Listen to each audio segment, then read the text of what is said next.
The National Assembly will hold a snap debate on the violence in Vuwani in Limpopo as the situation remains tense in the area.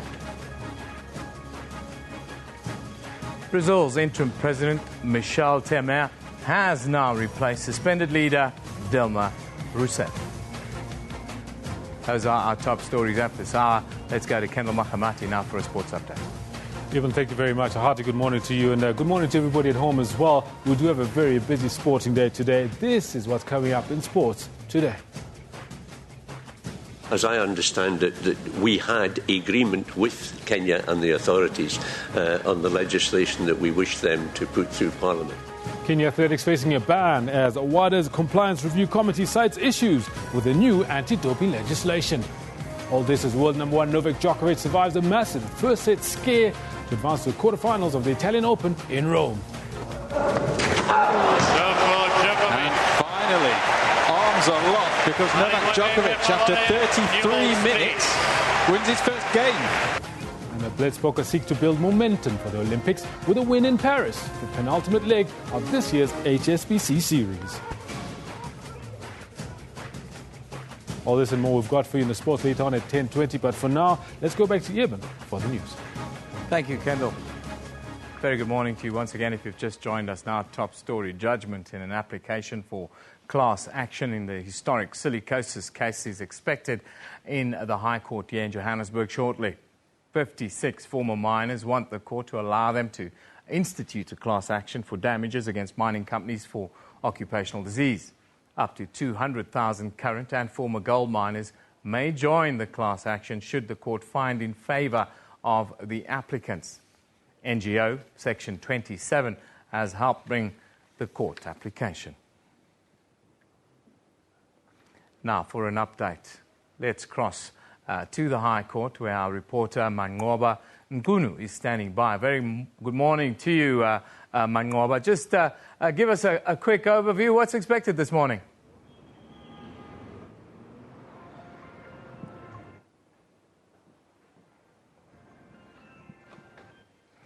Very good morning to you, Mangoba. Can you hear us?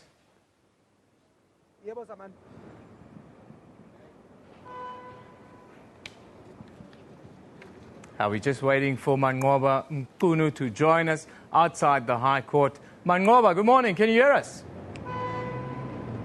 Yes, Eben, I can hear you. Just give us a quick overview of what is expected at the High Court this morning. Well, Eben, this is the first round of what's said to be a protracted legal battle between the miners and the gold industry. Over 30 gold mining industries or gold mines are expected to be sued for billions of rands by the former miners for failing to protect them from contracting silicosis while working in the gold mines over the years. And certainly what the gold miners are saying is that the gold mines knew very well that there was a risk of them contracting silicosis by working underground, but they failed to protect them by giving them protective gear to protect themselves from inhaling this silica dust which causes silicosis.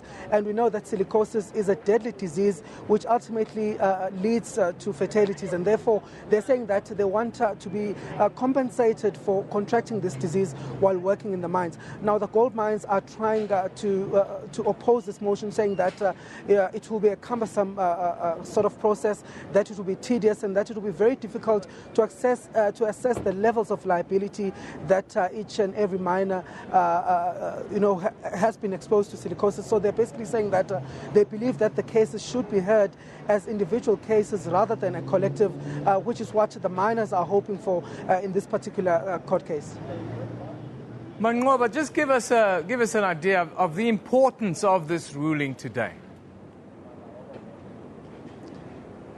Well, Eben, this ruling will pave the way as to whether this case will be heard as a collective suit. The miners that have brought this matter here to court are representing thousands of miners who are suffering from the disease silicosis, and they're basically hoping that with this particular issue being certified as a class action, they could have a single collective suit that is brought against the entire mining industry instead of having individual cases being argued. So they are hoping that by getting getting this certified class action, they will be able to then bring forward this sort of litigation as a collective instead of being heard individually. And of course, the argument they are bringing forward is that if this was to be argued in individual cases, it could take quite a number of years for this process to be completed, and certainly it will be a disadvantage to them, knowing that most of them are from impoverished backgrounds and most of them are unemployed. So getting their own lawyers to fight this in court individually will be sort of a very difficult process for them. So they are hoping that by getting this certified as a class action, this will be dealt with by one group of lawyers, and that all the minors that bring forth their cases could then be represented by this similar or this same group of lawyers here in court. And who's in attendance today? Have you seen any of the respondents in the case? Well, at the moment, we have just only seen the lawyers coming into court. We haven't seen any of the minors that were part of the litigation here in court, but we are hoping that they will be coming to court. And we've also seen the groups that are representing these minors, which include the Legal Resources Center, as well as the Treatment Action Campaign and Section 27, gathering here outside court to hold some sort of a demonstration in solidarity with the minors. So at this particular point, we've only just seen the lawyers coming in, and we're hoping that indeed some of these men that are bringing forth this case will be here in court, so that we can also speak to them to find out how they feel about how the court unravels today. Mangoba, thank you very much for that update, coming to you live from the Johannesburg High Court there. Of course, judgment in an application for class action in historic Silicosis case is expected there. Well, it's sort of started. It will be starting within minutes. Mangoba will be keeping us updated as to how matters develop there. Now, moving on, the National Assembly will hold a snap debate on violence in Vuwani. Residents have been protesting for weeks against the decision to incorporate the Limpopo area into a new municipality. In protest, they have torched 24 schools, houses and municipal trucks. The National Assembly Programme Committee has agreed to this debate. Issues of service delivery top the agenda. Minister says social cohesion is also imperative. They are also working around the clock to unite communities. This is a listening government. We want to hear from them. For example, in Davana, while they've spoken about the issue of the demarcation, but they raise issues of service delivery, including housing, water services, as well as the roads, and the issue that between them and the nearest villages, there are issues that are not able to relate very well. At Chikonelo, traditional leaders involved in the dispute are opposed to the violence. We believe in peace. We denounce violence. We've allowed children to go to school. We've allowed life to continue. No single government building or school has been touched. We are against that. However, we still maintain and very adamant that we need to belong to Thulamela municipality.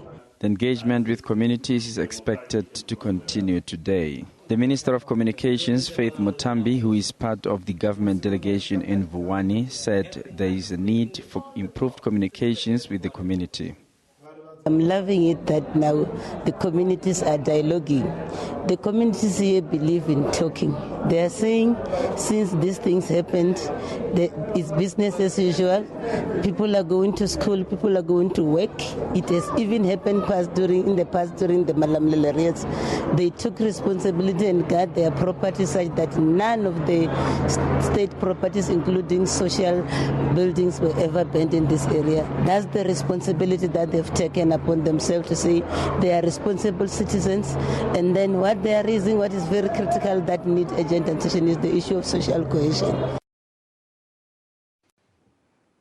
Now, of course, today we're dealing with heavy subject matter, rape in South Africa. We're asking you the question, do we have a rape culture in our country?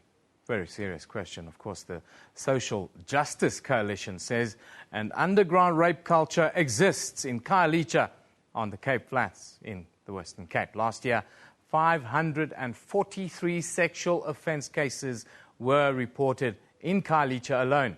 Residents say they are constantly living in fear. Khayelitsha, comprising mostly of shack dwellings with no proper infrastructure. also marred by unemployment, drugs and crime. Recently, a number of young women have been raped and killed here. The Social Justice Coalition says the number of 543 sexual offences cases reported by the SAPS last year is a minimal number, as many other cases in the area go unreported. In most instances, the sexual offences are committed by people whom are known by the victims. I think there's these stereotypes as well. Maybe it goes to our cultures as well as African people, that people, they feel that they have more power to women and so forth. So I think the stereotypes that we have, and also lack of respect for women, which I don't understand where that comes from, because our mothers are women, our sisters are women, and most of us grew up in environments where it was only the mother who was there looking after us. The fathers were working in the mines, or fathers were not there. They were not present in our upbringing. I think the stereotypes and also the way we interact with one another as men as well. I think we are not responsible, and we don't take responsibility, and we also don't respect women in general. The death of 19-year-old Sinokolo Mafevuka made headlines across the country. She was raped and left for dead in a communal toilet. Police only took statements a week later. Around the same time, another teenager was raped and killed in Tukai Forest. Police worked around the clock and the perpetrators were apprehended speedily. The Deputy Minister of Police criticized those working in this constituency. What annoyed us is the fact that it seemed as if the police focused only on one case, the one in Tokai, which is Francisca, and not on Sinokolo.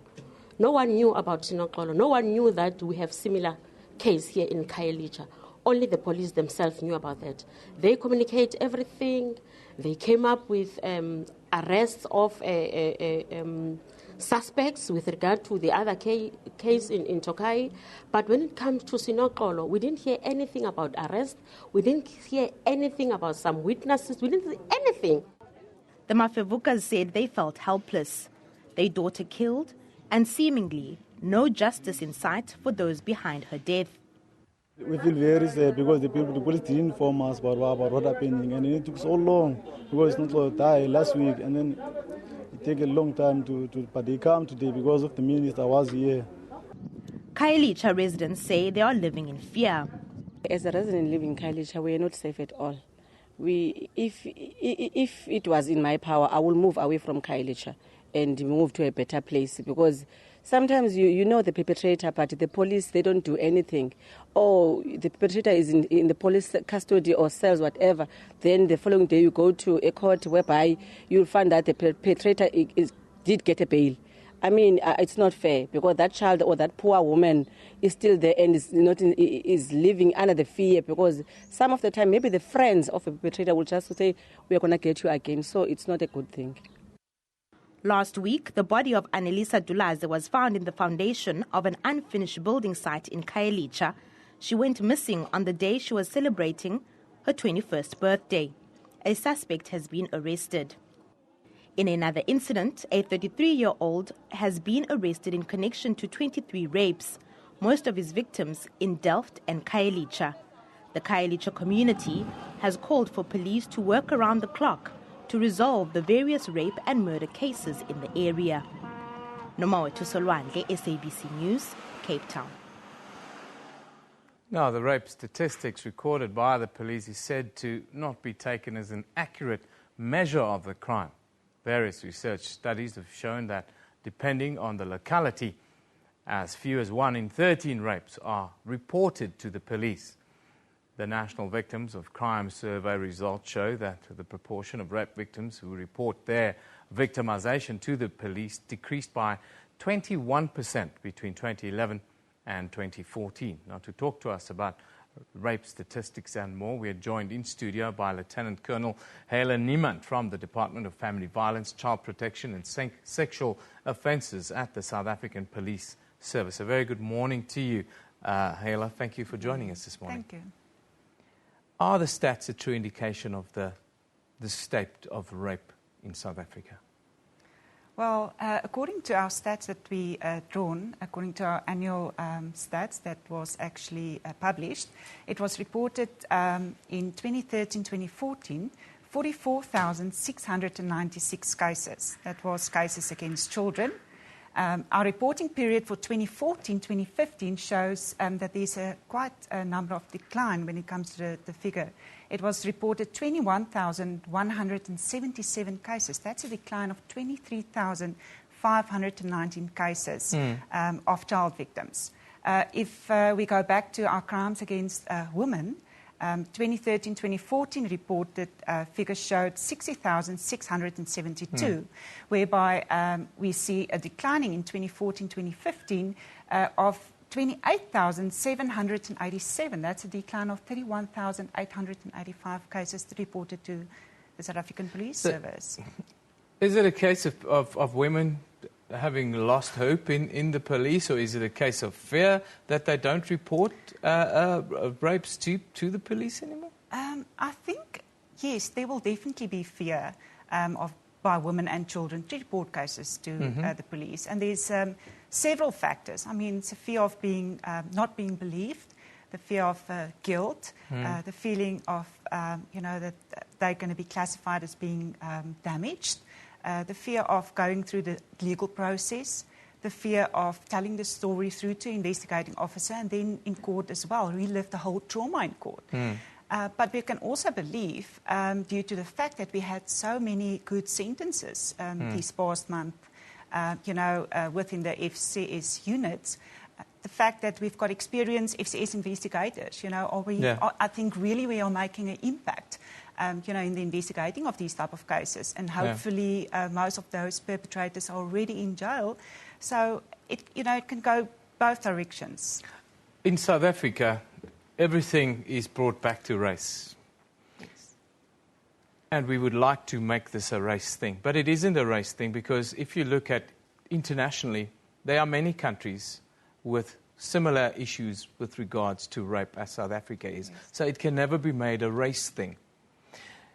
How do you view this? Do we have a rape culture, though, that's developing in South Africa? When it comes to reporting to the police and investigating of these rape cases, I would say the police does not have any culture of rape cases reported. We treat each and every case, with the necessary sensitivity. And so, no, not in the police. Each and every case that is reported is being dealt with the very professional way, not taking race in consideration. We watched a piece a little bit earlier, came out of Cape Town, and there the women in Khayelitsha specifically, they went to court and they complained to the court about what they call the prevailing rape culture in their community. They also blamed the police for investigating the matter only a week later. And, of course, there was a racial element to it, also with the Francisca Blochlicher case versus Sinukolo Mafevuka. How accessible do you believe the police are to victims of rape? Well, we've got 167 cluster FCS units aligned to the cluster policy in South Africa. So, clients or victims can go straight through to the client service centre, whereby a FCS member will be contacted immediately to attend to the case. So I would say that, the public has got an open door to the police station or FCS crime line, the 10111 number to report the case.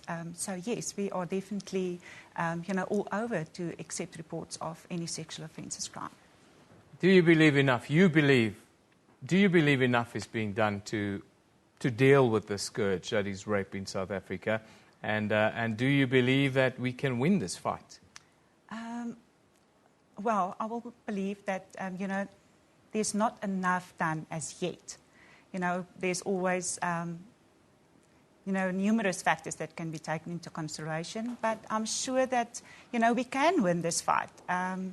More public awareness. We have to understand, what the modus operandi is, what is the cause of rape, before we can deal with and going back to the drawing board and say, how are we going to curb this? How are we going to raise more awareness in the community about sexual offences?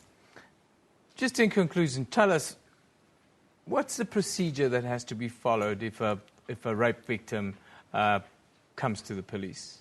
Well, if they report a crime to the police station, we've got a victim empowerment centre. There's a victim-friendly facility whereby the victim will be taken to a specific place where she will be interviewed by a police officer, and then the FCS member will be immediately contacted to come out to the police station to deal with the victim of crime. And then the investigating officer will interview the victim and then arrange for the necessary medical examination. From there on, it's a process that will follow. Yes. Well, I thank you very much for joining us today to share the statistics and to give us an overview. Thank you for joining us. That's Lieutenant Colonel Hela Niemann from the Department of Family Violence, Child Protection and Sexual Offences at the South African Police Services.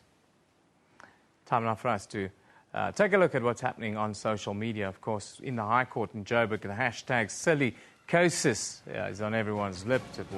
The court will rule on whether thousands of minors and their families may form part of a class action to claim compensation for contracting silicosis.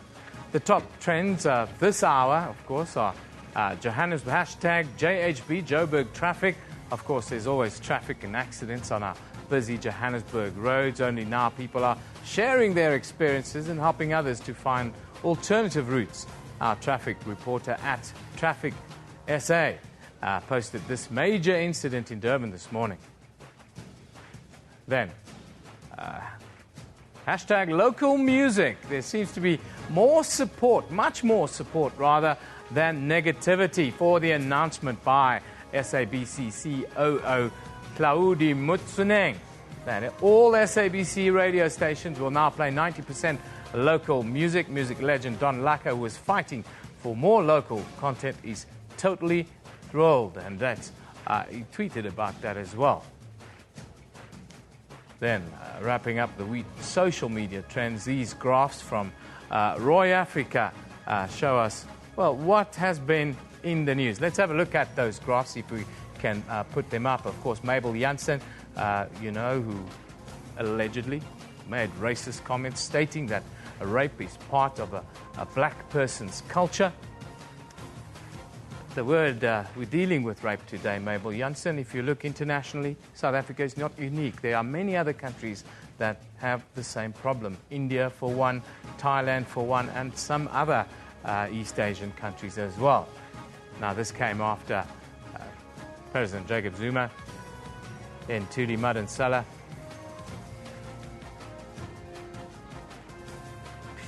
Pierre Marikana and Julius Malema on his alleged war talk. You can see on the chart, it's all in the news. Mall of Africa is also still making it into the charts here in South Africa. Then in international news, besides the usual front runners in the US election, people are also talking about Aleppo, that's the Syrian war.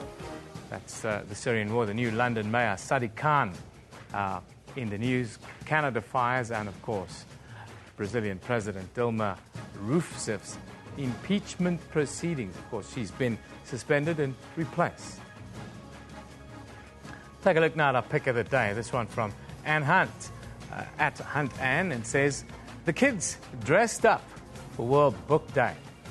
Why we don't wear our capes rather, to work for International Nurses Day. Of course, that was being celebrated yesterday. And, well, we off our caps to all the nurses around the world making a difference. Yes, there was a special event hosted by the Health Minister in Limpopo yesterday to celebrate Nurses Day as well. Now, the comment of the day, well, this one comes from at WHO, and he's also on International Nurses Day. Well, let me just get out the way. There we go. And says, we thank all nurses. Thanks for improving people's health. Now, yesterday we asked you the question, what are your thoughts on the 90% local music being played on all SABC radio stations? Let's take a look at what you've been thinking with regards to this. This one from Lechasa. Lechasa says, I am so glad our local music finally has been taken into consideration at last. Lim says, Newsroom, yes, 90% OMG, really exciting. We are diverse and so look talented. Hashtag love South Africa, he tweet.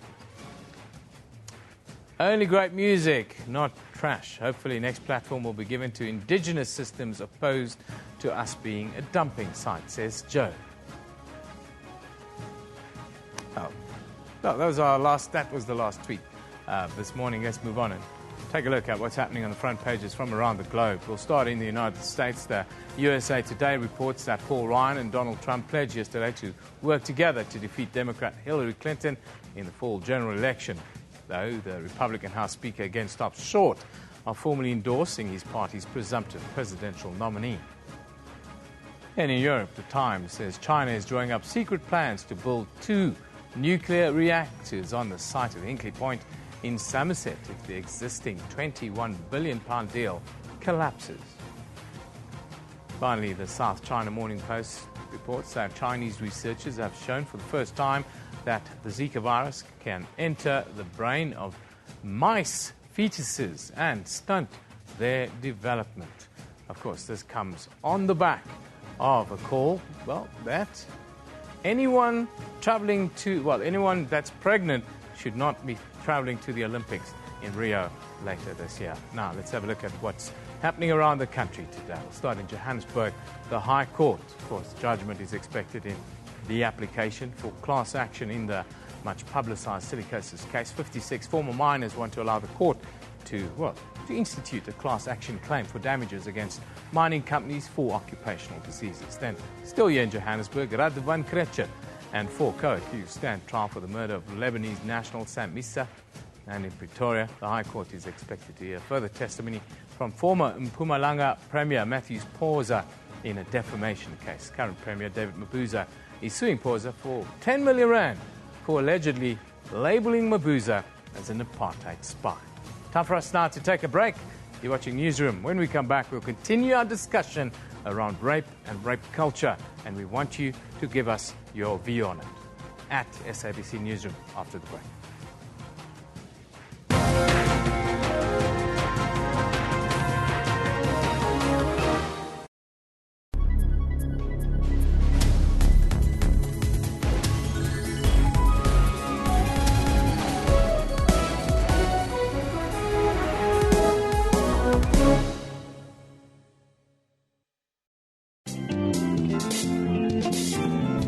When pregnant with her first daughter, Relebogile knew that she wanted her daughter not to experience any identity issues. This is when she decided to look for toys that resembled Black as Beautiful. I think for me, it was also just to get our girls to have some sense of identity, some sense of belonging. I grew up having black and white dolls, and going to a multiracial school, I did not really see color. So for me, it's this thing of she should actually know what her true identity is. Join your host, Boleng Molebadze, on Bophelong every Friday at 17:30.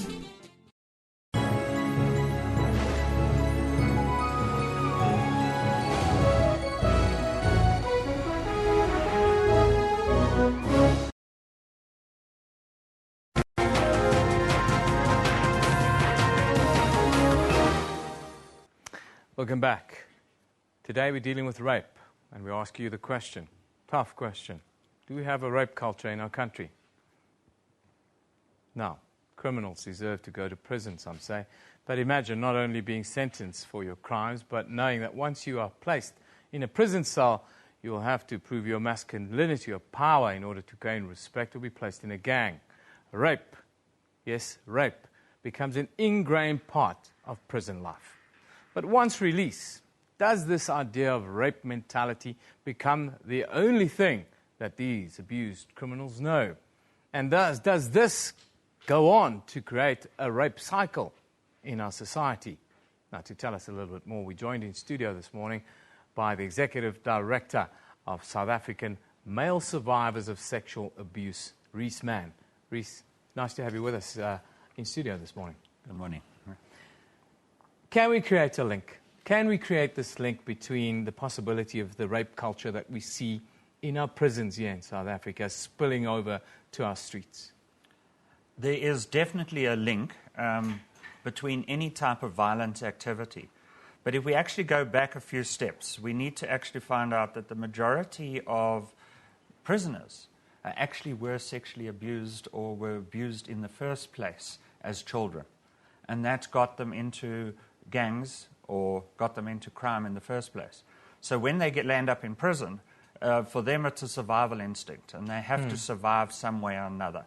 If it is not dealt with outside or inside a prison when they are released, there is a correlation between them wanting to go out and prove their masculinity again, because they might be the victim, and now they want to prove the masculinity. But it is not in all cases. And I think that is the fear that people have got, is that people are fearful of coming forward because automatically they think because you were in prison and you were raped, you're automatically going to become a rapist. Yeah. It's not automatic. But there is, depending on your social circumstances, depending on your own emotional intelligence, and if you had any therapy or counseling pre and post your leaving prison. We're asking our viewers a question today, of course. It's a tough question. We are talking about rape culture in South African society. You're a practitioner, a professional practitioner in this space. What is your view? Do we have a rape culture, or do we have a rape culture that can possibly develop even more in South Africa? First of all, I'd like to challenge the word culture. Yeah. Because culture means acceptance by a group of society. Culture is about language, about music, about our morals, about our belief systems. Yeah. So speaking about rape being a culture means that we as South Africa has accepted that it is part of our belief system. So I would rather say we have a rather extremely high prevalence of rape. Because the minute we use culture, to me, it becomes already that we've accepted it, that it's a way of life. And I think it's very important for us to say it is not. And I do think that a lot of rape does take place in South Africa, that we are one of the rape capitals of the world. However, and it is a lot to do with the males, and the males not being able to deal with their own emotions, males not being able to do with their anger, males not standing out. Just like prisoners, like we ignore prison rape because we think they've gone to the prisoners. So there's always the joke about dropping the soap or the advert on TV about this, if you drink and drive, this is what happens to you. And it's the same thing as... Papa Wachveo is the one, I think, yeah? And within males, if we do not, as a society, and males do not stand up when a woman has been, when something is said derogatory about women, when a woman has been raped, when a woman has been abused, or any type of activity against a woman that is unacceptable. If we don't do it, we're complicit to saying that behavior is totally acceptable. Yeah. Take us into the prison system, though, and talk us through what goes on. Help us understand this, well, you don't want to call it culture, but the reasoning behind the high levels of rape in our prisons. Rape in prisons is part of a survival for a victim. Yeah. So a young victim walks into prison, he's got no money, his blankets are taken away from him and he has to sleep on the floor. So he's coerced into, and the boundaries between what is voluntary and what is rape, and if it's violent, starts blurring a lot in prison. So the prisoner himself then finds himself in a position that if he gets involved in the gangs, then you either penetrate or you be penetrated. So it's depending on which one you want to do. So they wanted to get a society of males and a society of people who they've taken their masculinity away from. So within the prison, they have to survive. Now, people outside of prison have got the three Fs. They can try fight themselves out of it, they can try flee, or they can freeze. In prison, you can't flee because... And fighting is you outnumbered. So you basically, your trauma within rape prison is far higher than any other type of rape because you go back to the same cell, you go back to the perpetrators of the violence, and you go back to the acceptance that this is going to happen to you. In conclusion, Reece, tell us a little bit about the prevalence of rape now. Male rape, I want to talk about outside of the prison system. Do we see the numbers going upwards here in South Africa as well? The last figures we had is that 19.4% of all sexual violations of adults, the male is a victim. And males are becoming more and more victims, but the probability of them reporting it are probably 50 times less likely than females. Yeah. And it is becoming prevalent. It's becoming prevalent in hijackings. It's become prevalent as a form of punishment. And men are not coming out because as a society, we're not talking about it. Yeah, I fully understand that. Reese, I thank you for joining us and giving us a different view on the issue that we're dealing with today. Reese Mann is the Executive Director of the South African Male Survivors of Sexual Abuse. Thanks for joining us on Newsroom once again. Thank you. Now, rape is one of the most underreported crimes in South Africa. According to the Medical Research Council, 1 in 9 rape cases are reported to the police. Yes, 1 in 9. The 2014-15 crime statistics suggests that a total of 147 rape cases are reported to the police every single day. But other reports estimate that if all rapes were reported, the numbers could be as high as over 400,000 cases every single year. According to Rape Crisis, 55% of the rape survivors counselled by the centre had been raped by more than one offender, and of those rapes, 25% had been perpetrated by known gangs. Now, joining us from our Cape Town studios is Sisonke Gender Justice's Patrick Godana. A very good morning to you, Patrick. Thanks for joining us today. Good morning to you, and thank you for having me. Good morning to the viewers wherever they are. And also, let me take this opportunity to salute my comrades at the High Court in Johannesburg in the Silicosis case. And I'm saying struggle continues. Thank you, Patrick. Now, talk to us about underground rape culture that the women of Khayelitsha are talking about. Well, thank you for the question. We know that there are high levels of sexual violence in our country, and most of those are perpetrated towards women. And women of our country and children of our country are under severe attack at the hands of men. And this has been a kind of a developing trend across the board. In areas where there's high levels of poverty, such instances, they become evident. I want to take you not only in Khayelitsha, in the villages in the Eastern Cape, Nguma and Mbasha area, where as Sonke Gender Justice we spent some of our time in trying to unwind social norms and gender norms in that area.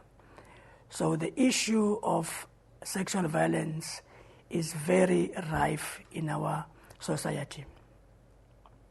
What do you say, Patrick, to those people who try and make this a racial issue, that it is black men who rape, as we've seen through the whole Judge Mabel Jansen scenario? It's not a race issue. If you look internationally, rape is a problem in many countries in the world.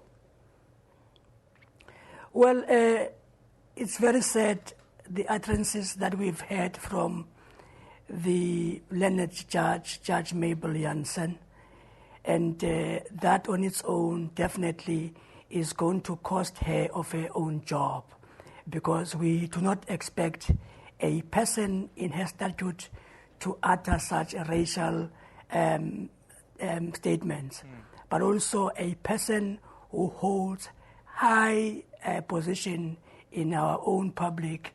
That is very sad for judiciary. But I think JSC would do what is right in terms of making sure that the processes internally are taken. And the minister would finally give his opinion on the matter when all the processes are being followed.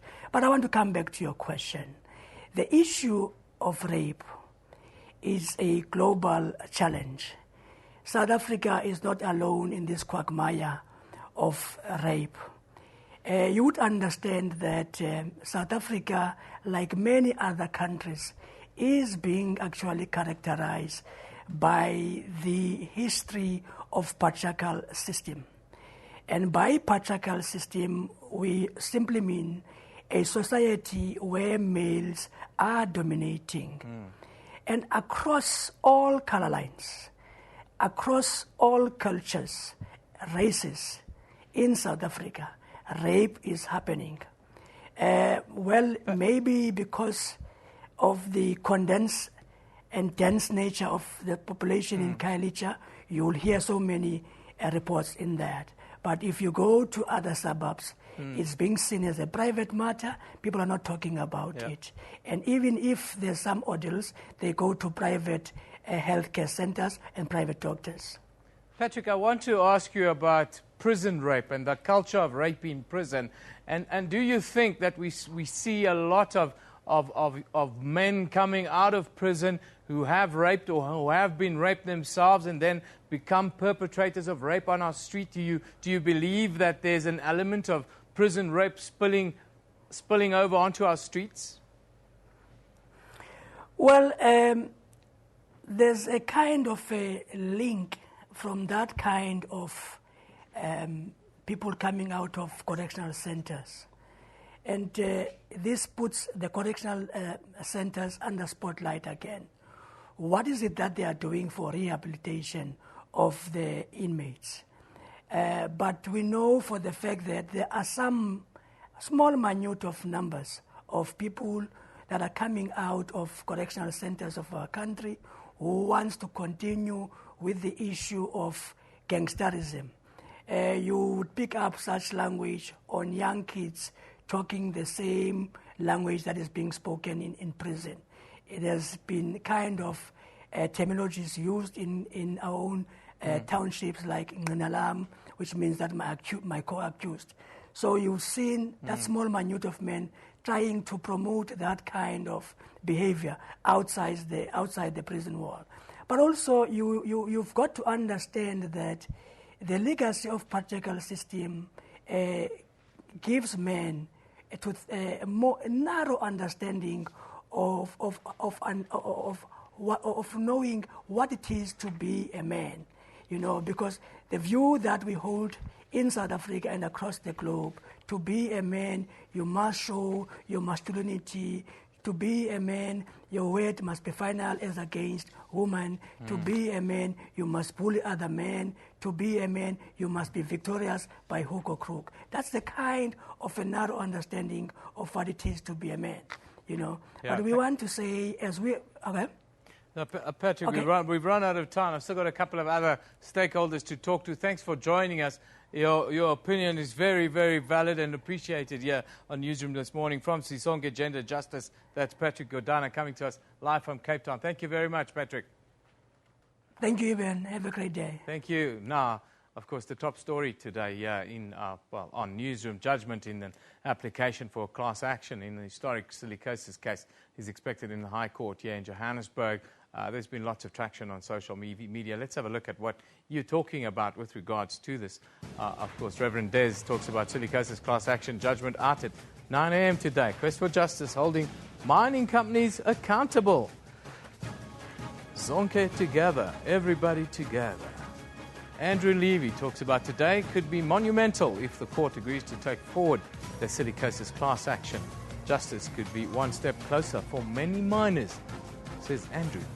Then Marcus Lowe talks about Silicosis judgment only an hour or two away now. Wish I could be in the South Gauteng High Court today. Justice for the miners, says Marcus. This one from an arrogant white sand says justice shall be served and the people shall govern. Everybody together. There we go. Let's now go to our Facebook page.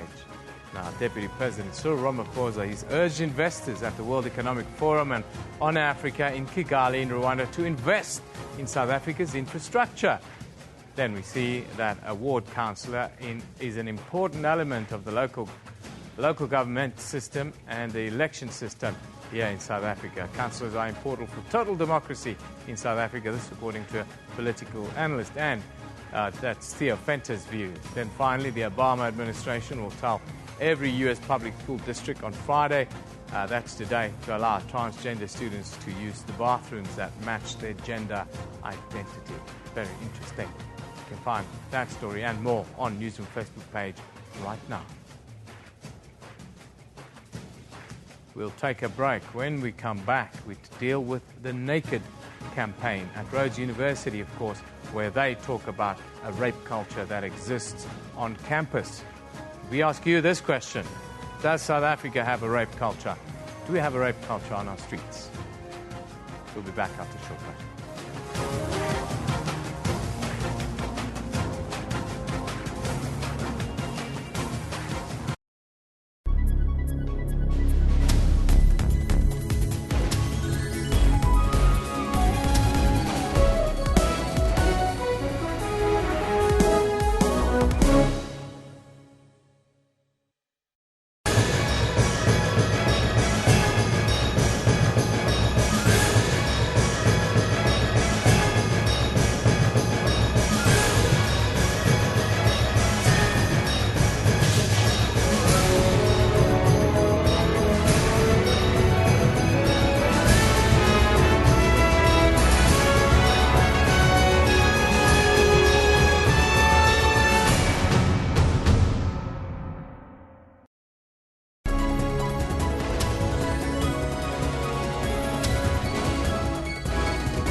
Welcome back. We're dealing with the question of rape here on Newsroom today. Now, one of the most powerful hashtags we've seen this year is the RUR Reference List campaign. The Reference List campaign at Rhodes University in Grahamstown, which outed alleged rapists linked to the institution on social media. It also sparked national debate about rape culture on our campuses. A list of 11 Rhodes University students accused on social media of sexual assault sparked angry protests and demonstrations across the Rhodes University campus last month. Now, it's time for us to talk to some of the students there via Skype. We're joined by Yolanda and Riabechwe, the two activists and students from Rhodes University. A very good morning to you guys. Thanks for joining us. Hi, good morning. It's a month later now. Can you give us an update? What has been happening on the campus?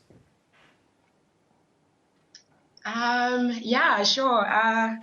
There's literally nothing that's been happening on campus, right? So we got a court interdict last month that prevented us from protest action.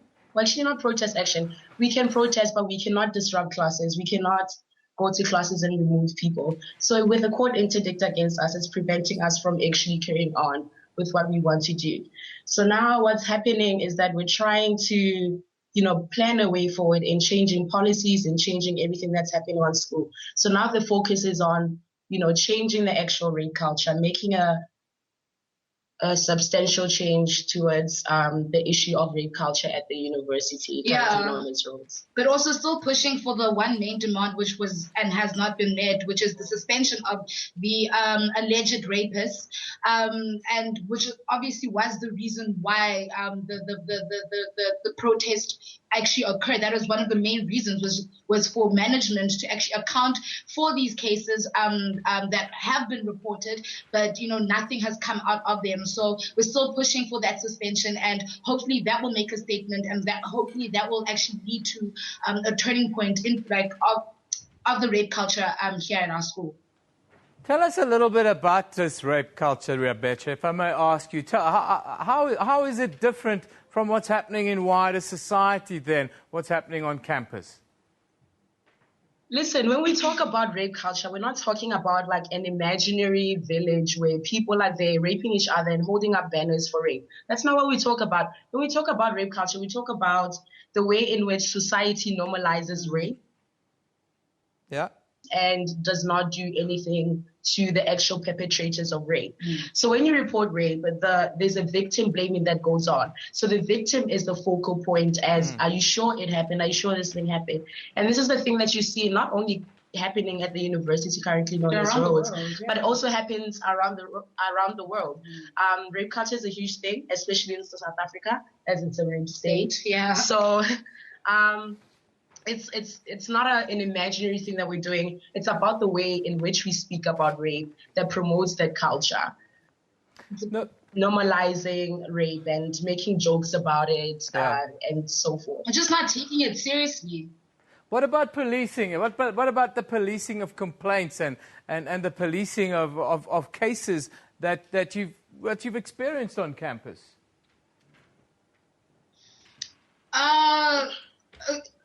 I think it is the reason why we've been protesting, and as Ria said, right now we're trying to focus on like changing policies. And in terms of policing, the cases like of sexual assault and rape in our institution has just really been poor, to say. Like a university is not capable of dealing with rape cases. I mean, already with the people on the list, those people are known alleged rapists. And throughout the years as well, there have been cases where people even drop out because of how the harassment office at our school handles the cases. There's just a lack of sensitivity. There is it's just we're trying to change an entire system that that just makes it hard for survivors to get justice. That makes it hard for survivors just to feel safe. It's just that's what we're trying to aim at. Because our law is failing us, and we just started in our university. At least something can like change and happen and give hope to survivors of sexual assault, abuse, or rape. And what we see happening in Rhodes is that that once a victim actually reports the assault that had happened, there's no reconciliation with the law. So there's no reaching out to the police to actually, get the case going. It's all internal matters, which is very problematic because it's all aiming to protect the image of the university and not the victims and not actually creating a change. And that's what we're fighting for. Guys, thank you very much for joining us and sharing your experience with us. All the best with the campaign. Of course, they're leading the naked protest at Rhodes University where they talk about the existing rape culture on campus. And, they're just pegging it to other campuses around the country as far as we understand. Now, breaking news. Here we have on screen breaking news. Victory for the miners in the Silicosis case. That's what's just come out of the High Court, South Gauteng High Court in Johannesburg. They can now go ahead and file a class action against mining companies. All the big mining companies must be quaking in their boots now because it's going to cost a lot of money. Victory for the miners. This is only the first step. They haven't won anything, but this case will now go to court as a class action suit. Now let's take a look at the live comments that we've received with regards to our question of the day. The tough question that we put forward to South Africa today is around rape culture. Thabo Kesa talks about Newsroom. Rape and culture cannot be used in the same sentence. Culture is meant to build and rape isn't. Understood. Male survivors said, rape is a human rights issue, not a gender issue. Then Lechasa talks about rape culture. No, we don't have rape culture. Our SAPS are lazy to work. We report cases. They don't make follow-up. Finish and klar, says Lechasa. These are some of the comments coming in with regards to our question around the culture of rape that prevails in and around South African society. Time for us now to take a break. We'll come back with all the day's top news at the top of the hour at 10 o'clock. So don't go away. See you now.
Thursday, the 13th of May 2016. This is Newsroom on SABC News on Channel 404.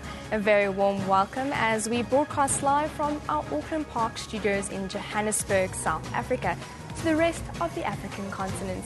I'm Renee Vest and I'll be with you until 12 o'clock today. We're also streaming live on YouTube with the entire show available on our YouTube channel. Our theme today is rape. A very interesting, very serious discussion we've been having here on Newsroom. And we're asking you, do we have a rape culture in South Africa? Send us your comments to our Twitter handle at SABC Newsroom and share your views on our Facebook page. But first, let's take a look at your news headlines.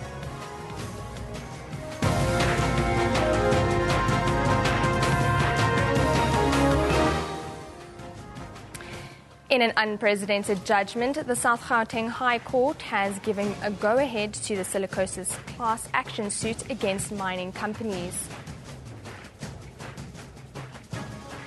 The National Assembly will hold a snap debate on the violence in Vuwani as the situation remains tense in the area. And Brazil's interim president, Michel Temer, has now replaced suspended leader Dilma Rousseff.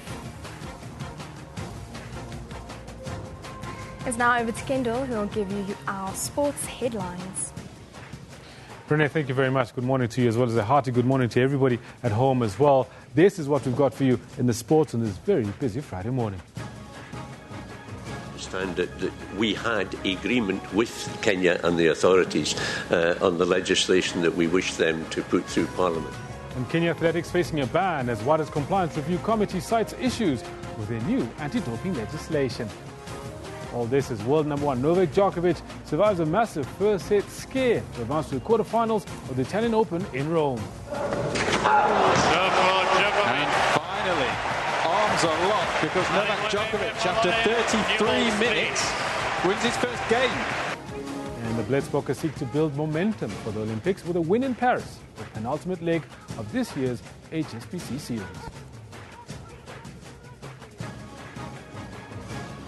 Of course, it being Friday, I'll also be chatting to our two Olympians who will be going through to represent South Africa in race walking. At about 10:20 or so, but for now, back to Renee for the news. Thank you very much, Kendall. The High Court in Johannesburg has ruled that thousands of gold miners and their families may form part of class action to claim compensation from mining companies for contracting silicosis.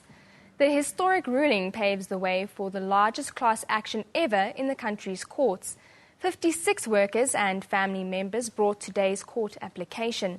But the number of workers who will benefit from the ruling is estimated at over 200,000. The treatment action campaign was part of today's application. Ekurhuleni police say they will continue to monitor Katlehong east of Johannesburg this morning following the torching of shops belonging to foreign nationals last night. Police say the attacks could have been sparked by the recent death of a resident. The victim was allegedly shot and killed by a foreign national after an attempted shop robbery. A raging inferno, fanned by strong winds under the cover of darkness. And where it's still safe, it's a race against time to pick up what they can. It all happened after this foreign national's shop was broken into. According to eyewitnesses, this is the hole created by suspects to gain entry into the building, and a few minutes later, the shop was looted. And it was all ended in this ugly fashion. The last one person is the one who opened the shop. The fire took at least 4 hours to get under control. Despite this incident, community members are still showing their support. Here in our area, we don't have a problem with foreign nationals. We need them because they sell at reasonable prices. And some shop owners are still fearful for their lives. Took every stock, even my money and my clothes, for everything. That's why I am staying here. So I don't have to I don't have house, I don't have anything. That's why I'm coming to police station. and a cry for protection. My concern is actually that the inability of the South African police officers to provide security to our members when we needed them. While investigations are still underway, police will be monitoring the area over the weekend. SABC News, Katlehong. Let's now cross over to Eben, who has more on the story. Yeah, thanks, Rene. Of course, Griselda Lewis is always right on point and on the spot. Now, Griselda joins us from Katlehong on the East Rand this morning. Morning to you, Griselda. It seems as if matters have calmed down there. What's the latest? Well, Eben, the visuals that you saw just on your screen, this is the shop that went up in smoke last night in those running battles between locals and foreign nationals. All that certainly remains inside the shop is some of the goods that were not able to be salvaged last night, but absolutely no sign of foreign nationals in this township. We understand from police that they've been advised to leave the township as it's not safe for them to be in this area. The situation can be described, Eben, as calm but still tense, as locals in this area say they do not want foreign nationals to return to this area. Of course, if you remember where all this started was when one of the foreign nationals shot and killed one of the locals in this area following a scuffle over an alleged theft at one of the foreign nationals' shops several months ago. So since then, there's really been discontent between the two. The locals in this area saying they do not want the foreign nationals to come back into this area. There's still quite a large police presence in this area here this morning. Police said they'll continue to monitor the situation throughout the weekend. But as we were driving into Katlehong, what we did see was some foreign nationals who were removing their goods from the area, some saying that they do not feel safe here and they will go and perhaps start businesses in other areas in Johannesburg, because it seems like the situation is not going to return to normal. It's been several months, but police are saying that no arrests have been made following last night's incident. They'll continue to monitor the situation here, and those foreign nationals who do believe that there is still some hope that a sense of normality will return to Katlehong say they will take a refuge at the local police station. The visuals that you saw, of course, were visuals that showed some of those foreign nationals who took refuge at the police station since last night, saying that they were not able to sleep. They don't know where they're going to spend the weekend. Some of them saying some of their family members who are in other parts of Johannesburg will move to those areas and perhaps spend a couple of days there until there is a sense of normality does return to this area. But the situation is quite tense here, and what we do know is that locals in this area say they do not want the foreign nationals to return here. Now, Griselda, the thing that confuses me a little bit about these attacks, apparently the justification in the whole thing is that somebody was killed more than a month ago. That sounds a little bit flimsy as an excuse for these attacks, and it kind of looks a little bit like out-and-out criminality to me. What do you see?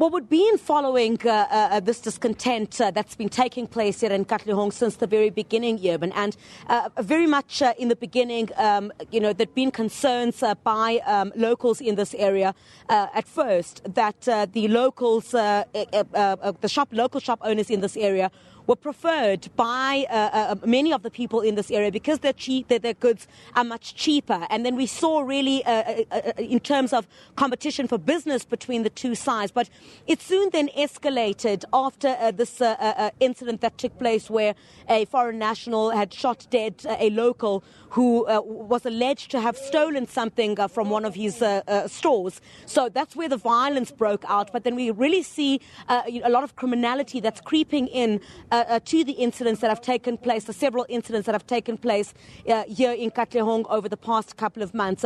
Police really are ruling out criminality at this point, but as investigations continue, it certainly does seem like there are criminal elements that are creeping in to this ongoing violence here in Katlehong. But also, there were several government departments that tried to intervene in the crisis here in Katlehong. Of course, you'd recall several high-profile Gauteng MECs who came to this area to try and speak to local and foreign shop owners to try and see how they'll be able to work together.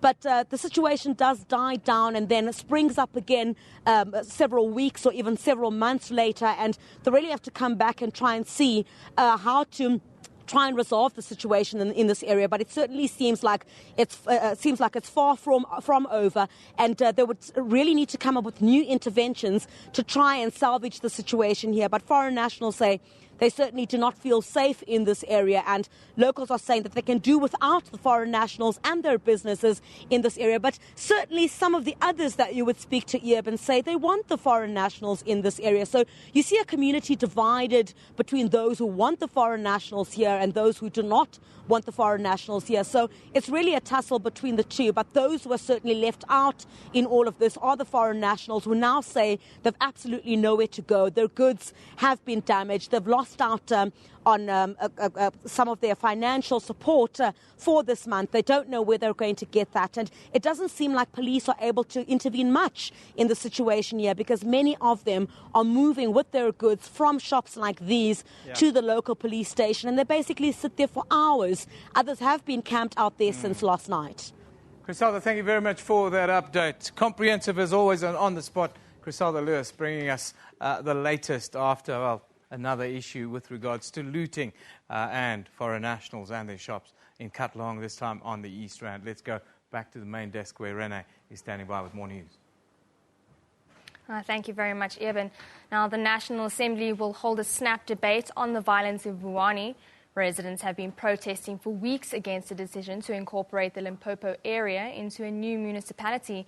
In protest, they have torched 24 schools, houses and municipal trucks. Issues of service delivery top the agenda. Minister says social cohesion is also imperative. They are also working around the clock to unite communities. This is a listening government. We want to hear from them. For example, in Durban, while they've spoken about the issue of the demarcation, but they raise issues of service delivery, including housing, water services, as well as the roads, and the issue that between them and the nearest villages, there are issues that are not able to relate very well. At Chikonelo, traditional leaders involved in the dispute are opposed to the violence. We believe in peace. We denounce violence. We've allowed children to go to school. We've allowed life to continue. No single government building or school has been touched. We are against that. However, we still maintain and very adamant that we need to belong to Thulamela municipality. The engagement with communities is expected to continue today. The Minister of Communications, Faith Mutambi, who is part of the government delegation in Vuwani, said there is a need for improved communications with the community. I'm loving it that now the communities are dialoguing. The communities here believe in talking. They are saying since these things happened, it's business as usual.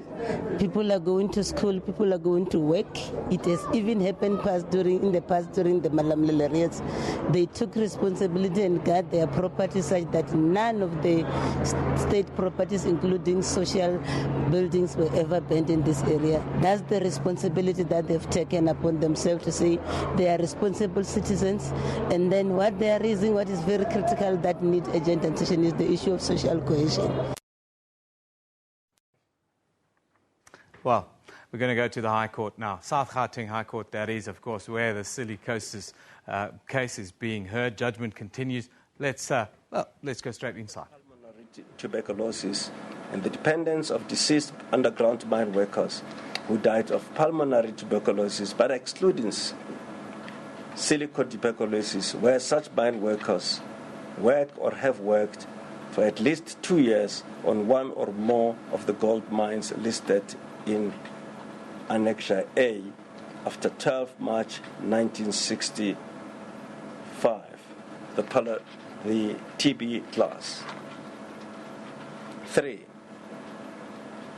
The attorneys of record for the applicants are certified as the legal representatives of members of the classes for the further conduct of the class action as follows. 3.1. Abrams Kiewitz Incorporated Richard Spoor Incorporated,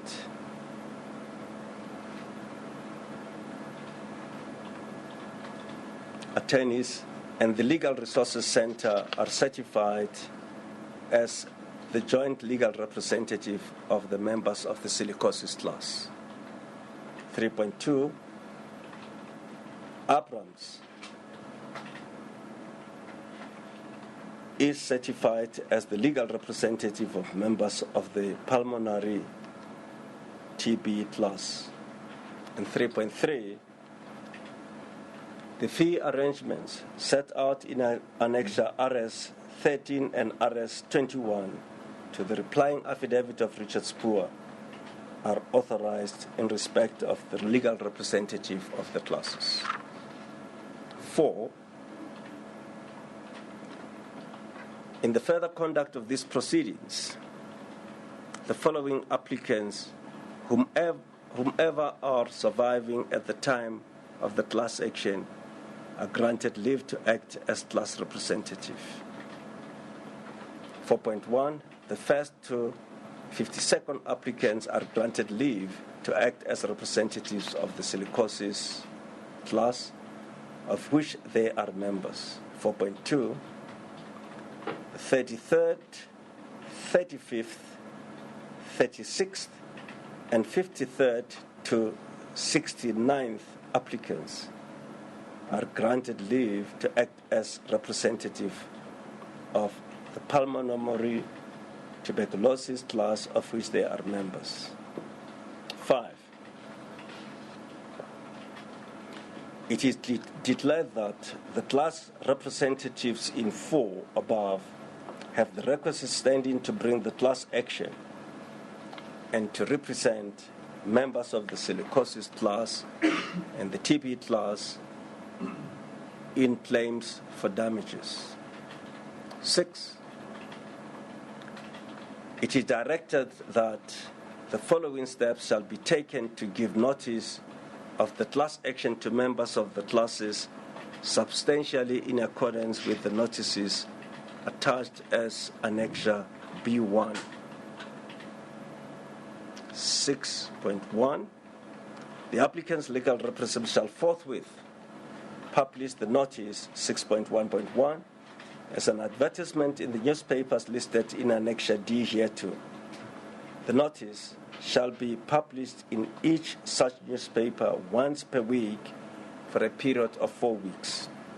6.1.2, as a radio announcement substantially in the form of Annexure C1, broadcast on each of the radio stations listed in Annexure D and in the languages stipulated therein.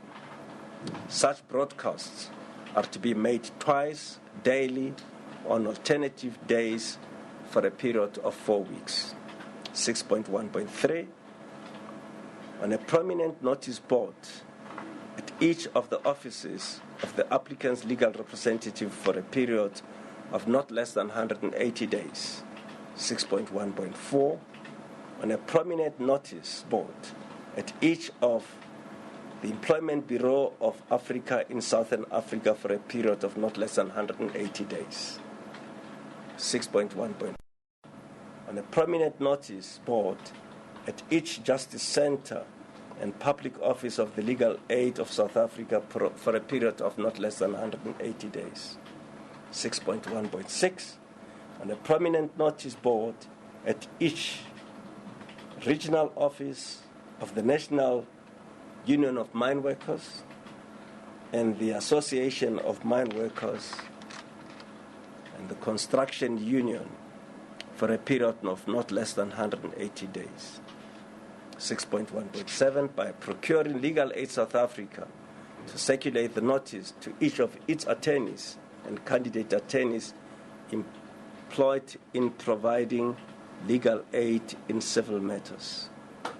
6.1.8, by delivering a copy of the notice to each advice office, paralegal office, and community-based organization with which the applicant's legal representative are familiar and which are likely, in the opinion of the applicant's legal representatives, to be approached by members of the class. and 6.1.9 on the websites of the applicant's legal representatives.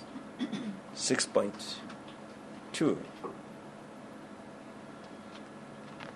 The respondents shall publish the notice 6.2.1 on a prominent notice board for the mine workers at each mine owned, operated, controlled and or advised by the respondents for a period of not less than 180 days.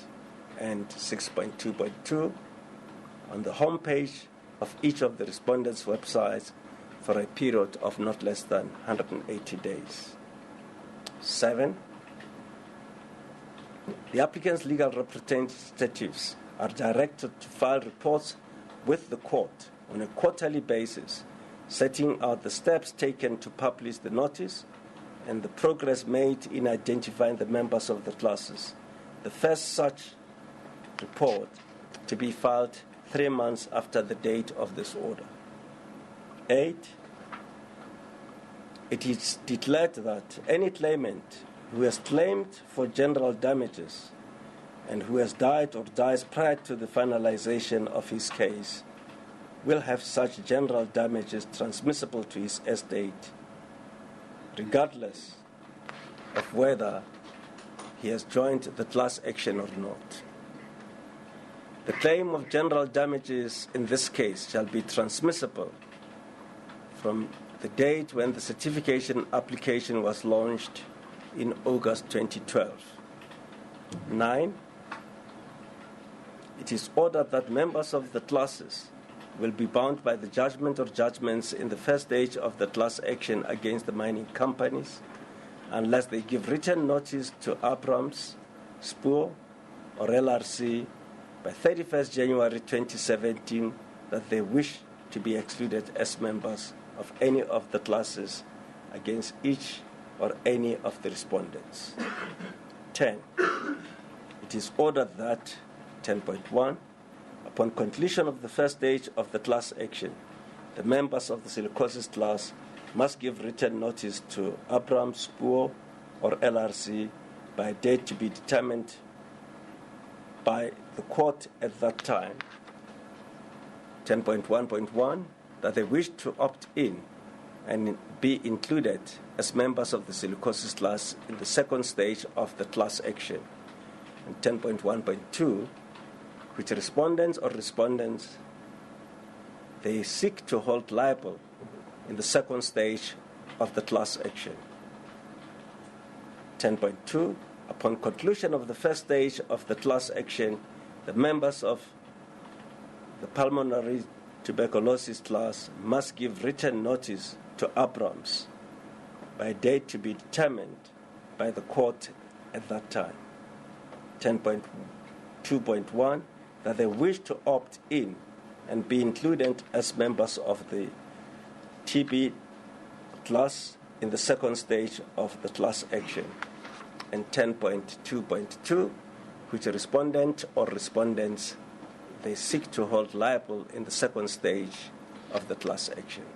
10.3, only members who give such notice timeously will have the benefit of and be bound by the judgments in the second stage of the class action as against the respondent or respondents that are found to be liable to them.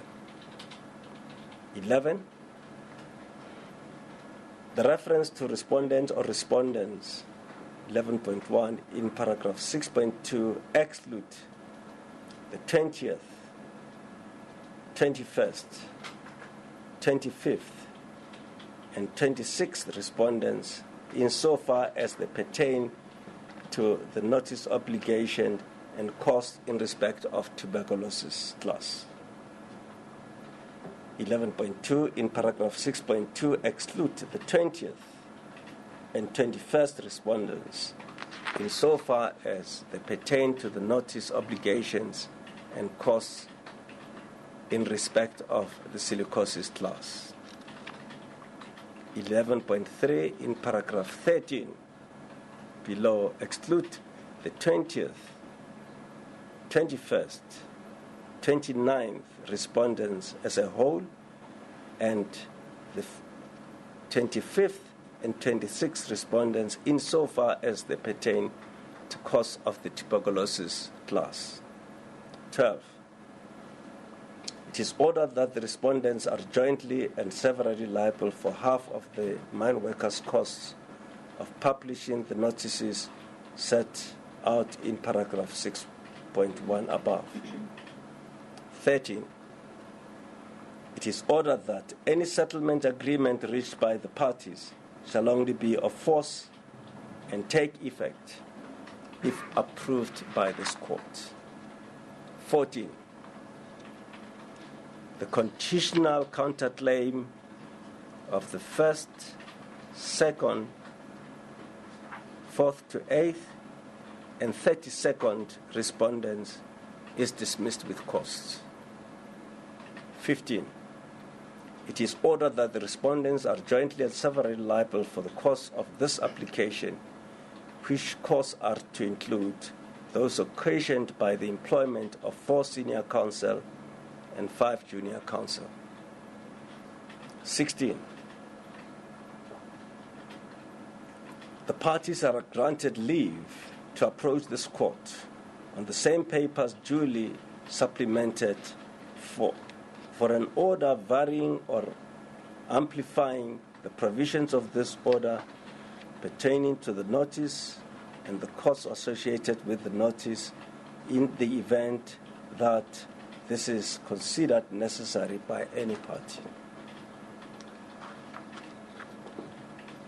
The entire court order,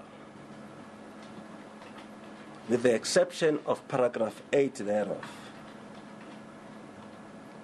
is granted by unanimous decision of this court.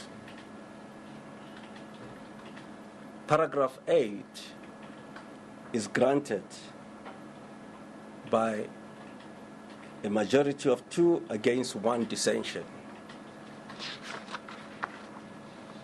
The reason for dissent and the extent of such dissent are set out in a minority judgment of Windell J., which accompanies the written judgment for perusal of the interested parties. I hand down the judgment. The court adjourns.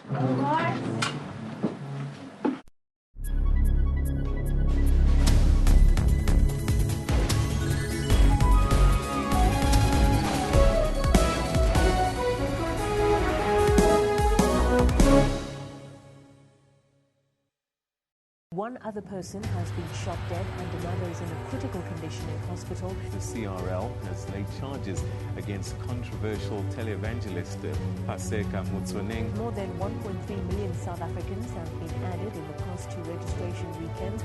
The International Monetary Fund warns that policy uncertainty could dampen economic growth in South Africa. And all eyes are on the new Bok coach, Alistair Coetzee, who's challenged to keep everyone in the country happy.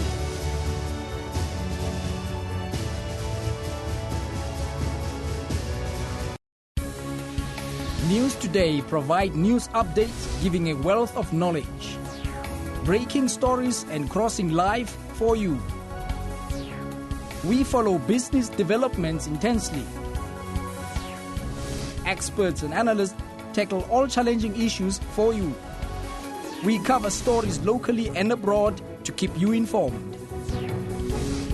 We cover all sporting codes just for you. We are sure to give you weather to be ready for the day. Stay tuned to News Today at 3 p.m. from Monday to Friday on SABC News.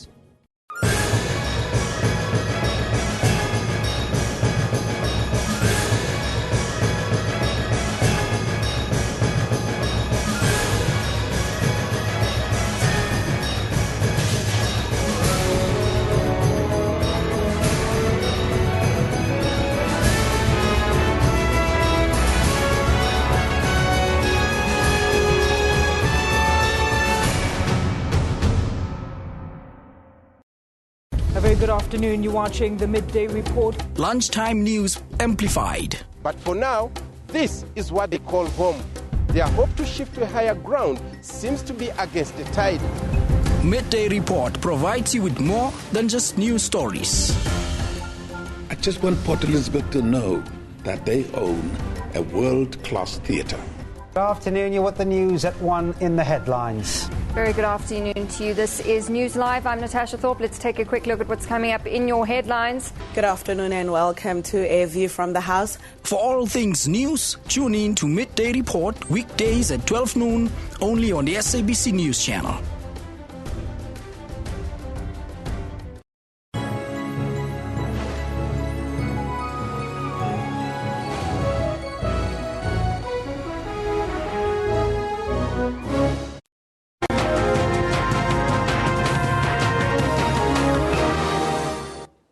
Good morning and welcome back. My name is Kendall Makhamati. You're watching Newsroom Sports, and it's Nedbank Cup weekend. And tomorrow evening, Super Sport United will lock horns with the Giant Killers and National First Division log leaders Baroka FC. This in the semi-final of the tournament.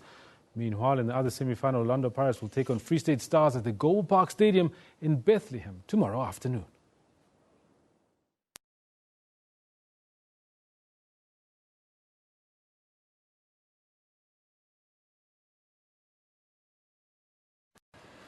Right, now that clip we'll be playing for you, preview this whole host of issues, whether it's from a training point of view, whether it's from a nutritional point of view, balance, focus, performance, etc., etc. There's a lot of time that gets spent in headspace for these type of athletes. No, talking about headspace, I mean, how's it going? You know, the Olympics in less than 3 months. In fact, last week we did the full 3-month count, and now it's definitely less than 3 months. How does it feel to be? Because you've walked the distance, you've walked the time, both of you. How does it feel to be going to the Olympics? Well, you know, for me, it's quite hurry up and wait experience. It's 14 weeks to my race day today. Lebo is 13 weeks today till we race, or till he races a 20K. But as I sit here at the moment, I know I've met the criteria, and I'm ever hopeful that I might get selected into the team. Hopeful? I say hopeful. I've met the criteria, but the team hasn't been announced yet, and I have no idea yet whether I'll be selected. I'm just one of those athletes that believes that they're going to have a chance to shine in 14 weeks' time, and I'm doing everything I possibly can to prepare myself for that day. Okay. You don't know whether you're going to the Olympics yet? You don't know? I personally don't know. How about you, Katlehong? Do you know, how's your prep going? Do you know if you're going? No one knows so far. Okay. Because we're still waiting for the SASCO to announce the team. But my preparation for Rio, everything is going so well. Actually, you know what? I did have a thought about that, because I believe that SASCO will be announcing their full teams on the 14th of July, right? That's just literally less than 3 weeks from the very first start of the Olympics. How does that feature into your preparations, not knowing whether you're going or not? How does it affect you?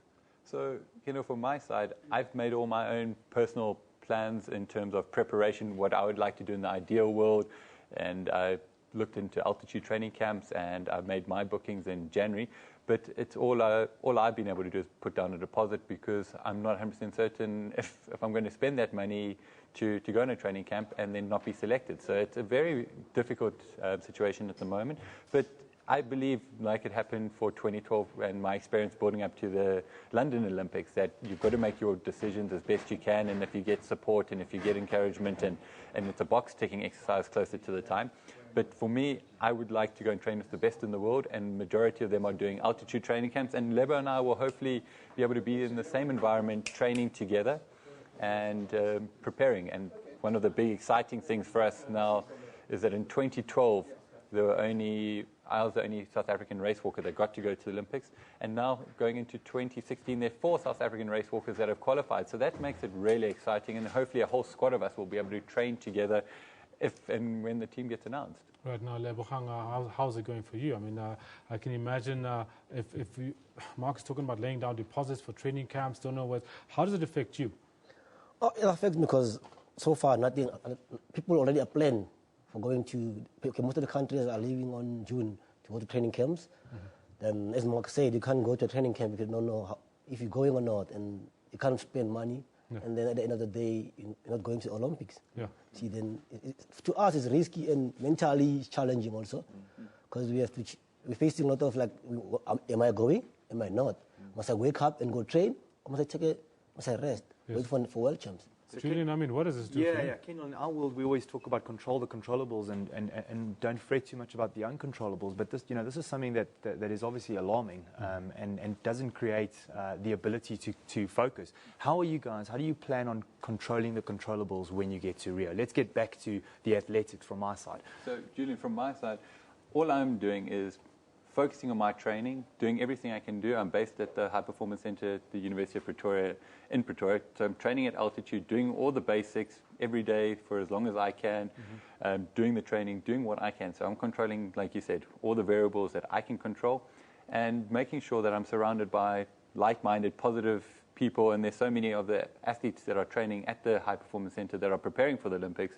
Lebo's there, Wayne Snowman, the other walker. So we're all able to train together and preparing as many variables as I can so that almost essentially reducing the stresses. So knowing what I can and doing what I can. Gentlemen, I'm going to have to cut this conversation short. It's a big one, definitely a big one. Had I known that to be talking about all these bigger things, I definitely would be asking for more time so we can actually get to the end of it. I do think I'm going to ask to see if we can have another chat about the preparations of athletes, because I didn't know that you guys didn't know, and now the whole world knows that you don't know whether you're going or not, which is I think part of the conversation we need to have. It's a brand new conversation, Kendall. Absolutely, yeah. Julian, thank you so much for bringing these two gentlemen to come and join us. And Katlehong, a 20-kilometer race walk national record holder, as well as a potential podium, as well as yourself. We want to thank you so much, Mr. Mark Rundell, also national record holder in the 50 kilometers, and maybe also a podium finish. We're going to be leaving it there with you gentlemen. We're going to take a short break. When we come back, Eben Janssen is standing by to give you more news and analysis. You're watching Newsroom.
Hello again. This past week's been another roller coaster in economic trends and events affecting the South African economy one way or the other.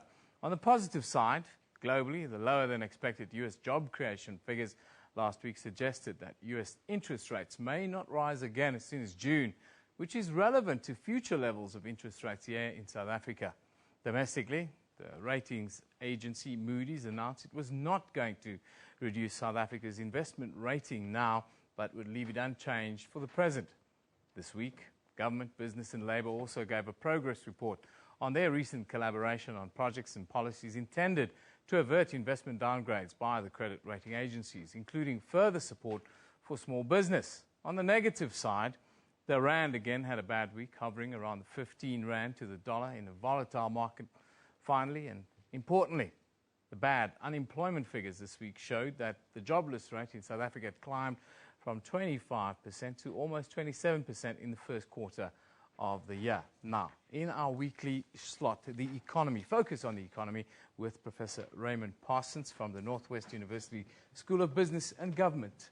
Very good morning to you, Professor. Nice to have you with us. Good morning, Eben. Professor, this week, let's start with the disappointing unemployment figures. Were you surprised at all with a big rise in the jobless rate here in South Africa? Well, Eben, I think what I was surprised by was the fact that other people were surprised. You must remember we've been talking about unemployment, about job creation for some time. It's a centerpiece of our national development plan, and all that we've seen now is that there are new numbers confirming how serious the situation is as far as jobs and unemployment are concerned. And we must add, by the way, that yesterday we also got the latest figures for March for mining and manufacturing output, which are both highly negative. So faced with the prospect of, say, a 0.5% growth rate this year, we must expect that the job outlook is going to be extremely negative. We know that in order to make net additions to employment, we need to grow at 3%, 4%, 5%. That's the level of growth which, together with other policies, of course, can make a significant dent on unemployment, and that's the challenge we now face. What do you take away from the latest unemployment figures? Well, I think it just underscores how serious the situation is, and that we are quite right to be concerned about it, and that we really must get this economy moving again. That's the overarching requirement. We need higher growth. But we don't only need that. We need to say, what other measures have we got in place at the moment to deal with job creation? I think, for example, for example, the youth wage subsidy. Yeah. It's there. It has some success, but maybe we have to push it harder. So we've got to look at other measures that can help to at least act as a shock absorber for the present rates of unemployment. But the overarching issue, when you get past the micro mechanisms that will help, is really to get this economy moving again. We got a little bit of good news this week, Professor, from Moody's in particular. Where do we stand now as a nation with regards to the credit rating agencies? Well, my first point is I hope we can eventually get out of the clutches of the credit rating agencies, but they do play a very important role. They're sending you an important message. Not that we don't know these things, but it's good that someone else holds up a mirror from outside and says, you've got to put these things right, otherwise we will be compelled to downgrade you. Now, as far as Moody's is concerned, that was good news. They have given us the benefit of the doubt. Their outlook, of course, has been changed from stable to, in fact, negative, but that's just an amber light, that if we do the things we have said, then we can retain our investment rating. But there are still two more agencies to come, of course. There is Standard & Poor and there's Fitch. We will get their decisions in the next few weeks, and you must remember they are already at a lower level. So if they downgrade us, then we're into junk status, and that is something we're all committed to try and avoid if we can. You say a couple of weeks. When do they report, and then what are your expectations with the others? Well, as far as Standard & Poor is concerned, I think it's on the 3rd of June, as far as I can recall. So it's within the next few weeks that all three will have reported. And I think that we must accept there's still a high risk. There's still a high risk that we'll be downgraded. And in fact, if that risk didn't exist, I don't think the government and the private sector and the Minister of Finance would be so committed on a collaborative basis to try and avoid it, to try and send out signals that we need time. We need time to do certain things, to implement certain things, and hopefully improve the perceptions of the South African economy. The Monetary Policy Committee meets again next week to decide on interest rates. Now, we know what that means. What's your take on the likely outcome, and do you see another little jump upwards? Well, as you know, Eben, the Monetary Policy Committee meets every 2 months. Now, this dilemma they faced, that they have a concern about inflation, they have a mandate to now keep inflation within our 3 to 6% target range. It is above that at the moment. That's the one concern. The other concern is the very point that we've discussed earlier. We're faced with a slowing economy. Every time someone blinks, we take another decimal point off the growth rate. So that's the other dilemma. It's interesting, though, that at the last meeting, the Monetary Policy Committee was evenly divided, 3 each. There was a tie. But they still decided to go ahead with a 25 basis increase. I want to know what will be the deciding factor now. If it was a tie last time, looking at what the economy has done in the last 2 months, I think that dilemma of the Reserve Bank is more acute than ever before. My personal view is I prefer to think that we would decide that the balance of risks is so even that the bank will sit tight for a bit longer, but there's no guarantee that they will do that. final thought within these tumultuous times, Professor? Well, I think over the next few months, what we've got to understand is there's going to be light and shadow in the South African economy. Yeah. We've got the issue of the downgrades, what might happen or indeed what might not happen, and the consequences. We will survive it if we think survival is good enough. We must avert it. That's first prize. Yeah. We also have indeed the local elections coming up. So what we've got to say when we talk about the economy is not that there aren't challenges and serious difficulties, especially on the unemployment front. But the message we've got to send out to South Africa is we are tackling the problems, and if we are given the time, we can resolve them. That is the basis of hope, and that's the message we've got to send out as we talk about the South African economy. Professor, thank you for joining us. As always, Professor Raymond Parsons joins us every week to talk about the economy. Of course, Professor Parsons is from the Northwest University School of Business and Governance and an author of 5 books on the economy over the last 22 years. Thank you for joining us. Thank you very much. Now, moving along. The digital art world of high-tech gaming brings to life another world, from medieval times to mystery and magic, the streets of Tokyo or underworld criminal life in Miami. There are endless opportunities for gamers to explore their wildest fantasies in the digital space. But Grand Theft Auto's famous antics of robbing, killing police and paying prostitutes, to slaying fellow warriors, Warcraft, tackling demons in Diablo, or becoming a soldier in Battlefield. Can these games lead to violent behavior in youth or trigger unstable minds? Tough question. Joining us in studio is Friends of Design, Head of Admissions, Halden Burns, and the Head of Game Cause, Lars Esperer. They join us from Cape Town. Very good morning, gentlemen. Thank you for joining us today. Good morning. Thank you for having us. Thanks for having us. I know, ask both of you, playing games allows us to immerse ourselves in a world of fantasy. But do you think we can make a link between violence in games and violent behavior in daily life in society?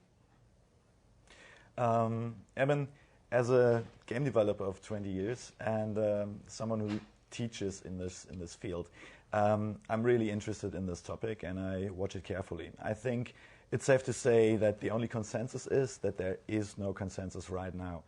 There are a lot of studies that say either the one or the other. Some studies say that games are definitely linked to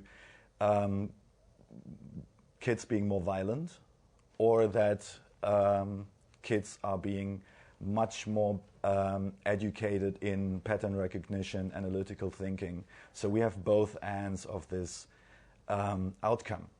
But right now, there is no consensus. The question is, why do games actually entertain that much, and how does it compare to the movie industry, for instance, where we watch action movies? We have action movies that make millions of dollars. We have horror movies, but on the other hand, documentaries are not that successful. So there is definitely an entertainment factor, but we really have to watch it very closely because it is such an important topic. Can you take us through the process of designing a game, and then maybe give us an idea why designers often choose more violent content? It's actually the contrary is actually the case when I see my students working on their game ideas. So the process is that you have an idea for, let's say, a story or a certain type of game genre, and you have a certain target audience in mind that you want to develop this for. This can be an entertainment game, an action game, or it can be an educational game. So there is the first difference in what the game is actually aiming for. After that, you create a story, you create the gameplay features, you create the graphics, always having the target audience in mind, and of course selling the game. Once the game is at a certain stage, you start the marketing to create an audience, and then you put it on the market. This is very close to what we know from the movie industry. Why games that have more action in them are much more advertised? That's a good question. Why do we tend to have games that are more action-driven, where the player can do whatever he wants to, be marketed in a way that they show the violence first and not the other aspects of a game? And why are there not more educational games advertised? That is a question that we try to get behind, but as I said, there is no real consensus yet. If I can ask your colleague, why there are age restrictions on the games? Is there a way for us to stop young children from accessing these games? How do we go about that? What are your views on this? Very good question, Eben. And being a father of a 14-year-old myself, and being an avid gamer myself, of course, we are exposed to these restrictions. You know, those restrictions are across the board. Even in the music industry, there's explicit content on certain albums. There's movies that, you know, are rated at 16, and then there's different sort of categories within that particular age group as well. Those obviously are controlled through the governing bodies that control the media and your agencies as such. I think at the end of the day, it comes down to us as parents and as adults, and how we educate our children in particularly how they consume this particular type of information. And in this specific case, of course, games. And truth be told, you know, I have a 14-year-old who plays Call of Duty with me on an evening when we have a chance to spend some time together. That, however, does not kind of lend itself to him acting out aggressively or myself acting out in violent behavior. It's more about feeding the reward system that we're all naturally wired with. It's really not about shooting that other guy in the window. It's about scoring higher points and getting upgrades to a better caliber weapon, if you like. Yeah. So it's feeding something that is natural within us. And action games particularly feed that center particularly very well. And that is why they sell more than most other games and game titles, because it is about feeding that particular reward center. Guys, unfortunately, we've run out of time. It is something that I think we have to continue this discussion at some point. I'm going to ask you guys to come back again. Thanks for joining us here today, talking about, of course, the link between violent games and violence in society. Time now for us to take a short break. Or are we going to go to the weather? We're taking a short break. See you now.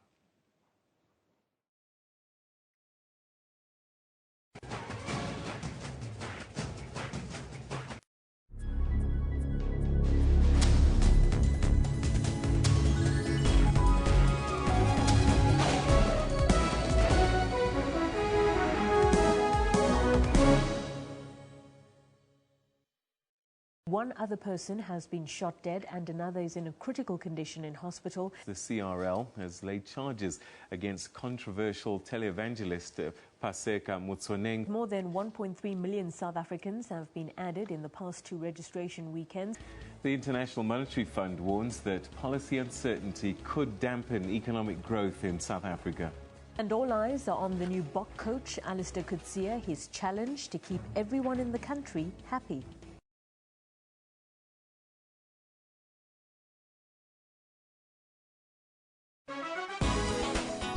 When Ntando Kunene was crowned Miss South Africa 2016, Trends was there. And willing to give of her time and expertise to make a meaningful difference in the lives of South Africans. A leading South African film director, Anand Singh, received a Lifetime Rapid Line Award. What started as an animation thesis ended up at the Cannes Film Festival. I wanted to go for like a Pan-African, idea, because I wanted to have like a little piece of every culture. Join Refulo Muilwa every Friday at 9 p.m. on Trends.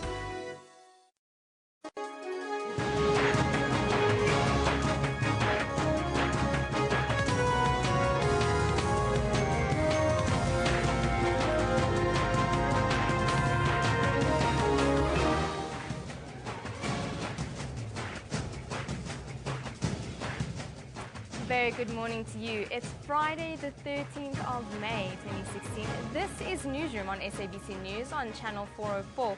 A very warm welcome to you if you've just tuned in. We're broadcasting live from our Auckland Park studios in Johannesburg, South Africa, to the rest of the African continent. I'm Renee Vest and I'll be with you for the last hour of the show. We're also streaming live on YouTube with the entire show available on our YouTube channel. Of course, today we have been discussing rape, very serious issue here in South Africa. But we've been asking you this question: do we have a rape culture in South Africa? Send us your comments to our Twitter handle at SABC Newsroom and our Facebook page. But first, let's take a look at your news headlines.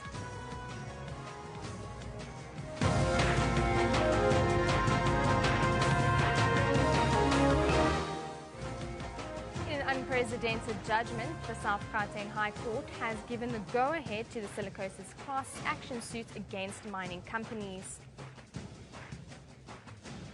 The National Assembly will hold a snap debate on the violence in Vuwani as the situation remains tense in the area. And Brazil's interim president, Michel Temer, has now replaced suspended leader Dilma Rousseff. Let's find out from Kendall what's coming up in our sports news. Renee, thank you very much, and a good morning to you as well as everybody at home as well. Big Friday morning, we've got quite a lot on the sports front, and this is what's coming up today. As I understand it, that we had agreement with Kenya and the authorities on the legislation that we wish them to put through Parliament. And Kenya Athletics facing a ban as WADA's Compliance Review Committee cites issues with their new anti-doping legislation. World number one Novak Djokovic survives a massive first set scare to advance to the quarterfinals of the Italian Open in Rome. And finally, arms aloft because Novak Djokovic, after 33 minutes, wins his first game. And the Blitzblockers seek to build momentum for the Olympics with a win in Paris, the penultimate leg of this year's HSBC series. Should be a massive weekend for all sports-loving people from South Africa. Now back to the main desk with Renee Vest for the news.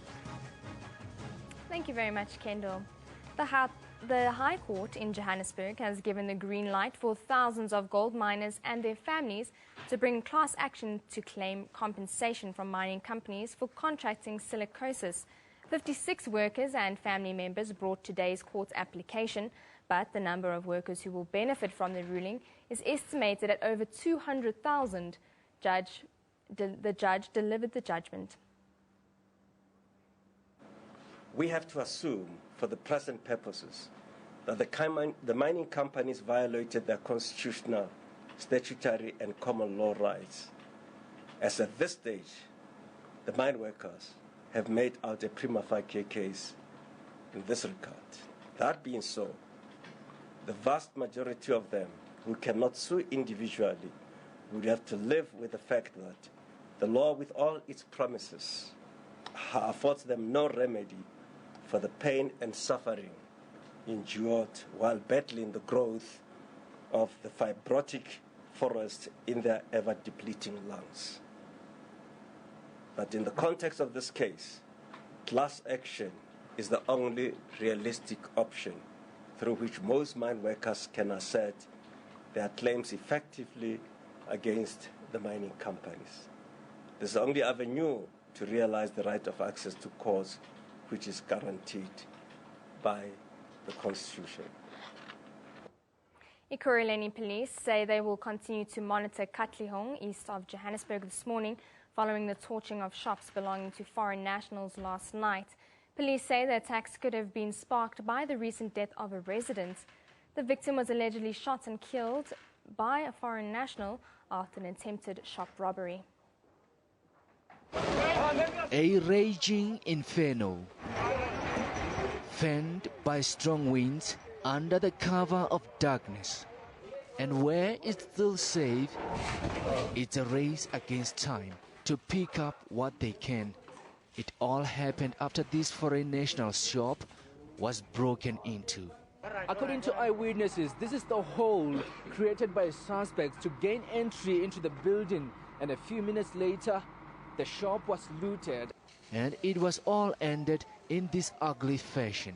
The last one person is the one who opened the shop. The fire took at least 4 hours to get under control.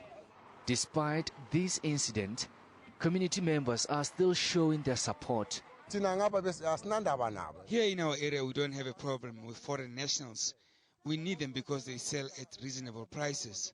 And some shop owners are still fearful for their lives. Took every stock, even my money and my clothes, for everything. That's why I am staying here. So I don't have to staying to, I don't have house, I don't have anything. That's why I'm coming to police station. And a cry for protection. My concern is actually that the inability of the South African police officers to provide security to our members when we needed them. While investigations are still underway, police will be monitoring the area over the weekend. Mariketa Mkhabe, SABC News, Katlehong. The defense in the murder trial of Czech fugitive Radovan Kriča and 4 co-accused are expected to finalize their arguments relating to their applications today. Yesterday, they were submitted 2 separate applications asking for more clarity regarding the charges brought against their clients. Advocate Skalk van der Merwe says this will help prepare for trial. The 5 accused are facing 9 charges, including murder, at the High Court in Johannesburg. The case stems from the murder of Lebanese national Sam Issa in Bedfordview in October 2013. The National Assembly will hold a snap debate on the violence in Vuwani. Residents have been protesting for weeks against a decision to incorporate the Limpopo area into a new municipality. In protest, they have torched 24 schools, houses and municipal trucks. Issues of service delivery top the agenda. Minister says social cohesion is also imperative. They are also working around the clock to unite communities. This is a listening government. We want to hear from them. For example, in Durban, while they've spoken about the issue of the demarcation, but they raise issues of service delivery, including housing, water services, as well as the roads, and the issue that between them and the nearest villages, there are issues that are not able to relate very well. At Chikonelo, traditional leaders involved in the dispute are opposed to the violence. We believe in peace. We denounce violence. We've allowed children to go to school. We've allowed life to continue. No single government building or school has been touched. We are against that. However, we still maintain and very adamant that we need to belong to Thulamela municipality. The engagement with communities is expected to continue today. The Minister of Communications, Faith Mutambi, who is part of the government delegation in Vuwani, said there is a need for improved communications with the community. I'm loving it that now the communities are dialoguing. The communities here believe in talking. They are saying since these things happened, it's business as usual. People are going to school, people are going to work. It has even happened in the past during the Malamlela riots. They took responsibility and got their property such that none of the state properties, including social buildings, were ever burned in this area. That's the responsibility that they've taken upon themselves to say they are responsible citizens. And then what they are raising, what is very critical that needs urgent attention, is the issue of social cohesion. Shacks in the informal settlement of Denver, south of Johannesburg, have burnt down. Gauteng Emergency Services say more than 200 shacks at the Mangolongolo informal settlement were destroyed, leaving hundreds homeless. No injuries have been reported. Disaster management personnel is at the scene to establish the extent of the damage and cause of fire. The informal settlement has a sad record of fires in Gauteng. Last year, 3 fires gutted more than 360 shacks in June, September and December, respectively. Now moving on, in an exclusive SABC News story, our news crew can reveal how a prominent Pretoria-based estate agency has been implicated in the fraudulent sale of RDP houses. The report shows how Tubbs Properties operations are illegal and contravening the Housing Act. The premises of Tubbs Properties. Listed on some of the most prominent websites, selling houses across price categories, but not all is above board. The Fidelity Fund certificate that we had issued to them expired on the 31st of December 2015, which is basically a license to operate as an estate agent. And they have not been issued with a 2016 Fidelity Fund certificate. Confirmation of our earlier probe into their business dealings, RDP houses were on offer, this one in Garankuwa. These details of the property show it was registered in 2013, which makes it illegal to sell before the 8-year period lapses. Fully subsidized houses that are given to our people are given as an asset, and should they want to sell them when their circumstances improve, they should do so only after 8 years. And if they do so, they should sell it first to the state. The sale of RDP houses that do not yet have title deeds is also illegal, but the agency owner seems to suggest he can make them available. If those that don't have title deeds, can you find those for us? What would be our challenge? Can you get us? We can. My job on that one, it can be, yes, I can sell it for you and then engage your team. When later approached, he pretended not to recall our previous conversation.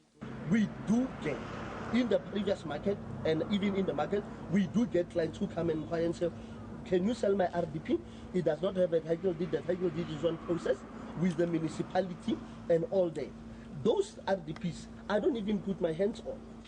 For now, Tubbs Properties will be hauled before the Estate Agency Affairs Board in a disciplinary hearing to answer why it has been operating without a license.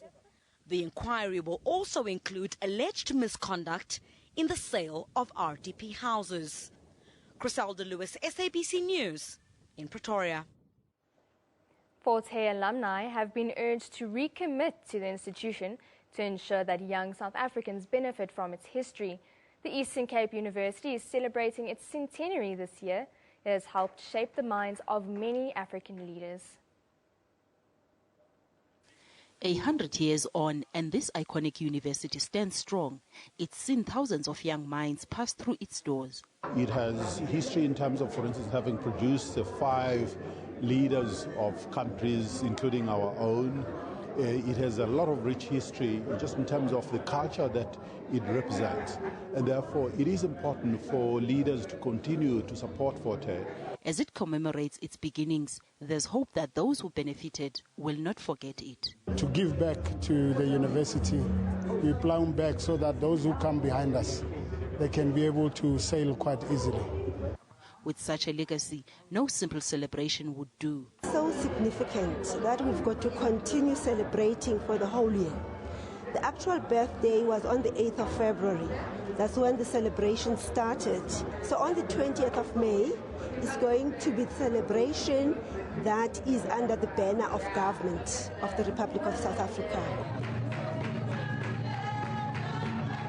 Next weekend, former and present students will meet in Alice in the Eastern Cape.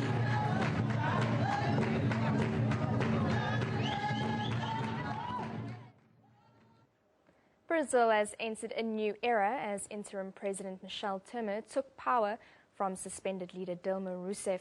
She has now been suspended and will face a full impeachment trial following a vote in the Brazilian Senate.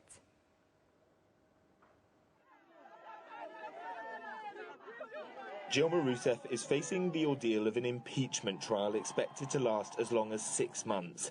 In the meantime, she's been suspended as Brazil's president. She's accused of fudging numbers and hiding the extent of Brazil's budget deficit to make her presidency look better before her 2014 re-election. Rousseff denies any wrongdoing. The scandal of Rousseff's alleged budget manipulation broke in March this year and saw thousands of Brazilians take to the streets in protest. Brazil is Latin America's largest economy with an annual GDP of $1.9 trillion, but it shrank 3.8% last year. Political upheaval will breed fresh uncertainty, but those pushing for the impeachment say Rousseff needs to go if Brazil is to see growth once more. What's happening in Brazil is also worrying for the leftist government here in Venezuela, which is seeing a bold opposition push for a referendum to depose the president. And change in Brazil's government has raised concerns in South Africa, a BRICS partner. The BRICS country, which is very, very clear and glaring, except India, which is governed by a right-wing party. All the others are destabilized one way or the other. And fears are growing it could affect the setting up of the BRICS Bank. At the present, the acronym should be just IC and not BRICS, since the economic outlook of the other countries has changed. The other three are seeing their economies deteriorate. Rousseff's trial is likely to last 180 days, meaning it will be ongoing through this summer's Olympics in Brazil. Centrist Vice President Michel Temer has replaced her as interim president. Jack Parrick, SABC News, Caracas.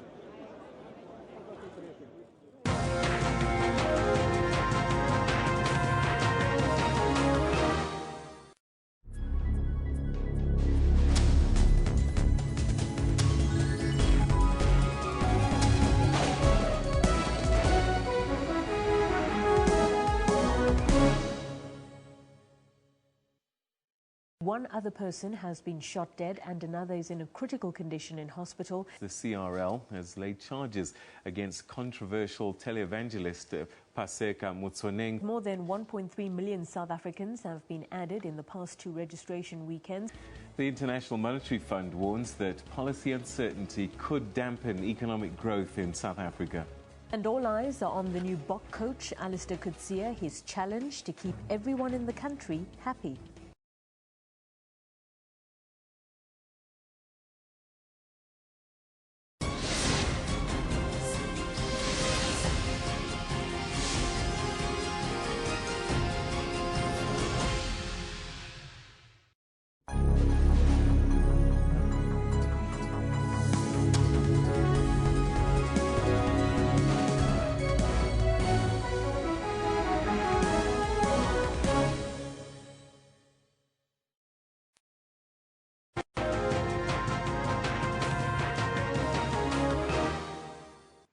Welcome back. Time for us now to shift our focus more regionally with the news. Now, the Kimberley Airport is going green. This is an attempt by the Airports Company of South Africa, AXA, to get all its airports off the grid and produce clean energy. The Minister of Transport, Dipuo Peters, will officially launch the Kimberley Airport solar plant.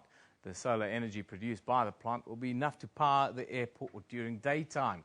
Now, our reporter Ulrich Hendricks joins us from Kimberley. He's got the Transport Minister with him this morning. Good morning to you, Ulrich. Just set the scene for us before you talk to the Minister. Hi, good morning, Evan, and welcome. Quite a wet Kimberley in the Northern Cape. Not the ideal weather when you're launching green energy, solar-powered energy for that matter. But the Kimberley Airport is going green today. It will eventually generate 91% of the electricity or daylight electricity need from a solar park, which is about just less than a kilometer from the main airport. At the moment, quite a wet and windy day, so it's generating around 12% of the capacity that it can, in terms of those green energy needs. Well, like you said earlier, with us we have Transport Minister Dipuo Peters with us, who's going to talk to us about what is going to... Minister, what does this mean for the industry? This is a very good story for the industry, especially being an airports company, being able to generate power for day consumption so that you can then be able to make sure that we use the Eskom grid power for the evenings. So it means during the day, the airports company is intending to make it possible that throughout the country, they can use the power of the sun that we have to generate power so that they can then have own generation as per the requirement of our energy policy. But it's also very exciting because like we say, it's a good story. It shows that when President Zuma committed in Copenhagen on the occasion of COP16 to the long-term mitigation scenario, we are actually honoring that, doing that which we are saying we will be doing to make it possible that we reduce our greenhouse gas emissions.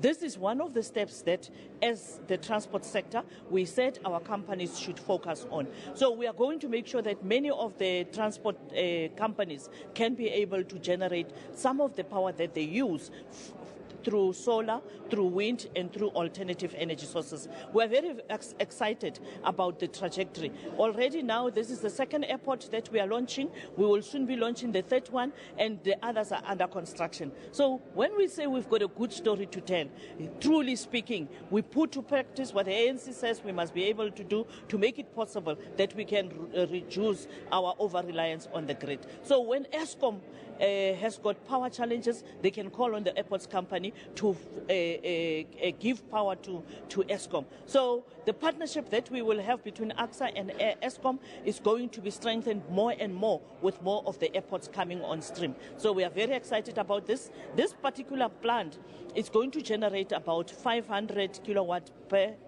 peak, and it's about 13.5 million rand. So it tells you that George is the one that produces 750. We have been able to invest 16 million. The Uppington one is equally so, 13 million. So all this money is an indication of how we invest in power, but we also release the resources to be able to focus on other developments at the airport. We also know that we've got rooftop here at the airport. We can utilize the rooftop also for solar. We will also want to make sure that the water that we use in the bathrooms, we can also make sure that we clean it and reuse it. We will also make sure that we have got solar panels to make sure that the water in the toilets and in the other taps here around the airports are also hot water. So this is just a continuation of the policy of own generation by companies. And the airports company, as a state-owned company, is leading with the example of making it possible that you can support Eskom's call for a demand-side management. You can support the Eskom's call for reduction of over-reliance on the grid, so that they can then be able to deploy the power to major operations that are manufacturing, that are industrializing, so that we can create jobs, fight poverty and inequality. We have been looking at very small airports, George Airport, Kimberley Airport, and then the next one, of course, Uppington Airport. But I'm thinking about an airport like OR Tambo, for example, or Cape Town International. What are the plans there, and what are the costs that we're looking at? For OR Tambo, we're looking at gas, because you would know that it is a big airport that also has got a challenge in terms of land space. So we would need to look at areas that we would also be having under control. We have also called on the airports company to look at how we can make it possible that the waste from our sewage system can be used to generate gas. So we're looking at that, a particular alternative for an airport like OR Tambo, because you would understand with the volumes of people going through there, with the volumes of companies operating there, there is going to be a lot of waste that can be used through a digester and be able to make it possible that we generate the gas. So OR Tambo, we're looking at gas, and when it is ready, we'll invite the SABC to come and help us tell the good story of how we are, as South Africa, contributing to reducing our greenhouse gas emissions, but also how we are contributing to making it possible that the next generations and the next generations can be able to experience that which we experience in terms of clean air, in terms of an environment that is well protected. This is part of the sustainable development initiatives that we're talking about. This is part of what Minister Molewa calls on us as colleagues in cabinet to make sure that the companies of the state that is under our care can be able to contribute. So we're happy. President Zuma has actually given us the direction. He has made the commitment. We are honoring the commitment. We continue with the good story. And today we are here to celebrate with the municipality of Kimberley, the airports company, the Kimberley Airport, as well as the province, because this is an investment in the Northern Cape. It's an affirmation of the ability of everything in the Northern Cape to retrofit to solar. So we are saying we are very much excited for this particular investment. It's an investment into the future of the airports company, but also the future of our children, the future of our country, the future of the transport sector. Talking about the Northern Cape and the way it lends itself to renewable energy, we've had a lot of big projects here in the Northern Cape relating to solar power. Yes, Northern Cape is actually the mother of solar power. So it is actually befitting that we can be talking today about the Kimberley Airport as well as Uppington being the next one that we will be launching. But we also believe that many of the companies that are operating here, including mining houses, need to retrofit. In fact, as a province, all our rooftops must be carrying solar water geysers as well as solar panels. In fact, even households in the Northern Cape can be able to generate the little power that they need from solar. So it is important that we pride ourselves as the Northern Cape people being a province of the sun. And it is important that we utilize it. And I'm happy that the Premier always speaks about being the Queen of the Kalahari. The people of the Kalahari, as mensen wat altyd onder die son sit. So as ons waardeer die feit dat ons son het en ons gebruik die sonkrag om elektrisiteit te wek. Dit is 'n goeie storie wat ons vorentoe neem. Minister, beyond AXA, what other sectors within the transport sector are you looking at in terms of green renewable energy? We are finalizing what we call the Green Transport Strategy. The Green Transport Strategy speaks to making it possible that vehicles in South Africa, like you have already seen, that we've got companies that have got electric vehicles, and we want to make sure that many of them have got charging stations. I want to also indicate that the Department of Environment Affairs is using green vehicles and electric vehicles as well as Eskom, and we would want to make sure that we expand that. Right now we are conscious of the fact that the transport sector, especially the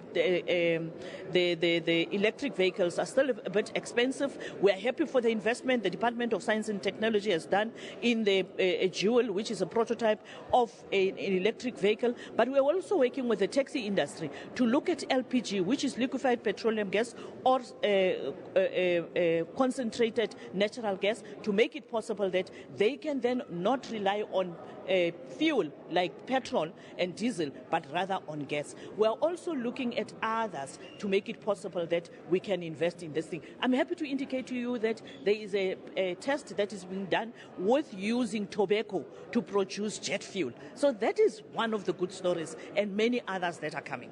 Thank you very much, Minister. That was Minister De Poor Peters, the Transport Minister, talking about a lot of new innovations that's coming with regards to renewable energy. But it's back to the studio. Eben? Ulrich, thank you very much for that update. Very exciting developments there. Kimberley Airport going totally solar, green energy.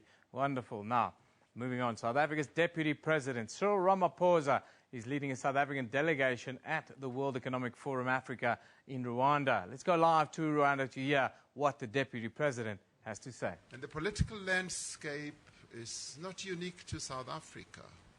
What people read in the media about a number of things is not unique. It happens all over the world, and countries will go through political issues and challenges from time to time.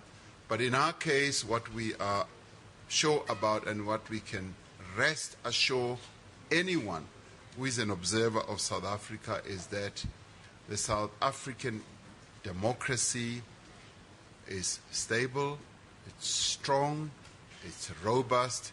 So South Africa Inc. is charging ahead, resolving its problems and challenges, and nothing that will disturb that stability is going to happen.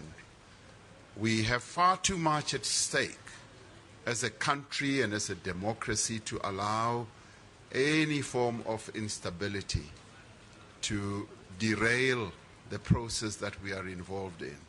We've got to transform and continue transforming our country so that it delivers the objectives that they all set their minds to have a South Africa that is free, democratic, non-racial, non-sexist, and prosperous.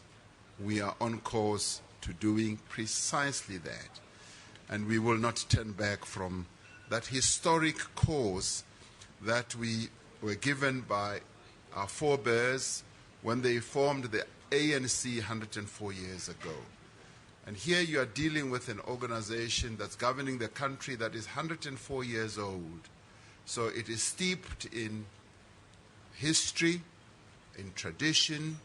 It is steeped in the good things that the leaders who've preceded the current leadership have done to instill a good value system, which we are proceeding along right now. The colleague from End Times talks about Rwanda and South Africa, the bilateral relations.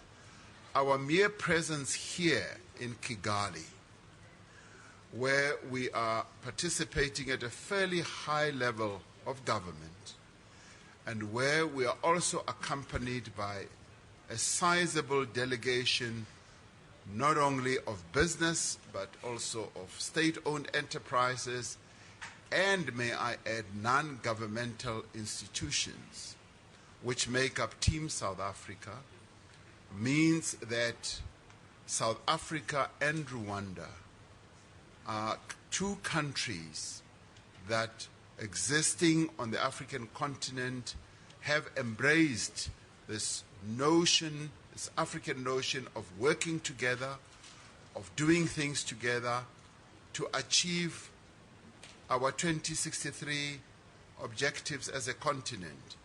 And we know that all this can only be done and achieved if we work together. So South Africa and Rwanda are determined to work together, to be in cooperation and collaboration on a number of fronts, and right from the top of government, right to the bottom, wherever that bottom might be. And we enjoy really wonderful cordial relations with the leadership of this country. President Paul Kagame has welcomed the whole team of government leaders, ministers here with open arms, and we continue to have discussions, and these discussions will continue on a number of issues that we have to address. Yes, there may be wonderful things that we have to do together, so we have to enhance that. There may be issues that we've got to address that are challenges. We're going to do that, and we continue to do precisely that, which leads me to the other question that was asked about the ease of travel of Rwandese to South Africa when it comes to visas.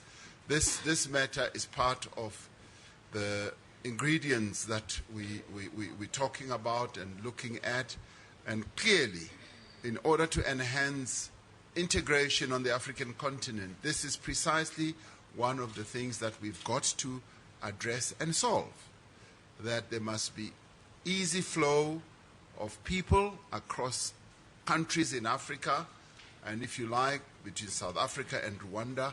That is what we would like to see. Easy flow of businesses between various countries, Rwanda and South Africa especially, if you like, and easy flow of goods, trade, and investment. So because we want to enhance that, we are here, and we want to deepen the relationship between South Africa and Rwanda. And may I add that we as South Africans have found that much as we are a larger economy, much more developed economy on the African continent, there is a lot that we are learning from what Rwanda is doing extremely well. And I was very quick to tell President Kagame yesterday that what Rwanda has done on the ICT field of wrapping the whole country with a fiber optic cable and making internet free is something that we congratulate them on, we aspire to be, and we really want to learn lessons from them, from turning Kigali into an innovation center. So we're learning. So we can only learn from friends. And that is why the friendship between Rwanda and South Africa is going to keep deepening. There are a number of levels that it will obviously deepen through as it becomes a very, very beneficial relationship all around.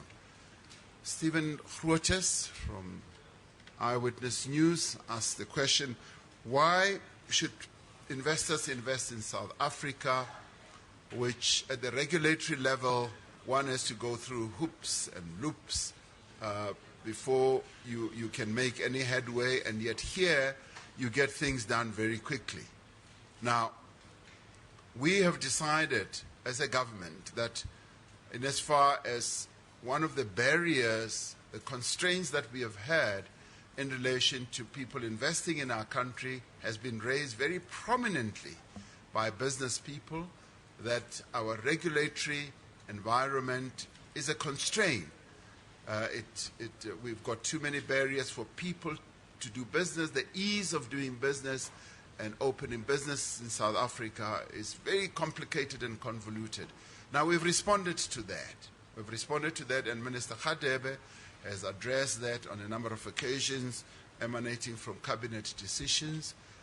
We've decided we're going to set up a one-stop shop where the would-be investor just goes to one office, to one desk, informs the official that this is what I intend, this is what I want, and from then on that unlocks a whole plethora of permits, licenses and everything. Now in Rwanda, they have perfected this. They say that to open a business in Rwanda just takes 3 hours. One businessman was congratulating President Kagame and saying, President, I congratulate you, it takes 4 hours. And he's reported to have said, who told you that? Because it doesn't take 4 hours, it takes 3 hours. So, meaning that they've perfected it, and our being here means that we can learn. We can learn from what they have done, how they've done it, so that we can also be like Rwanda.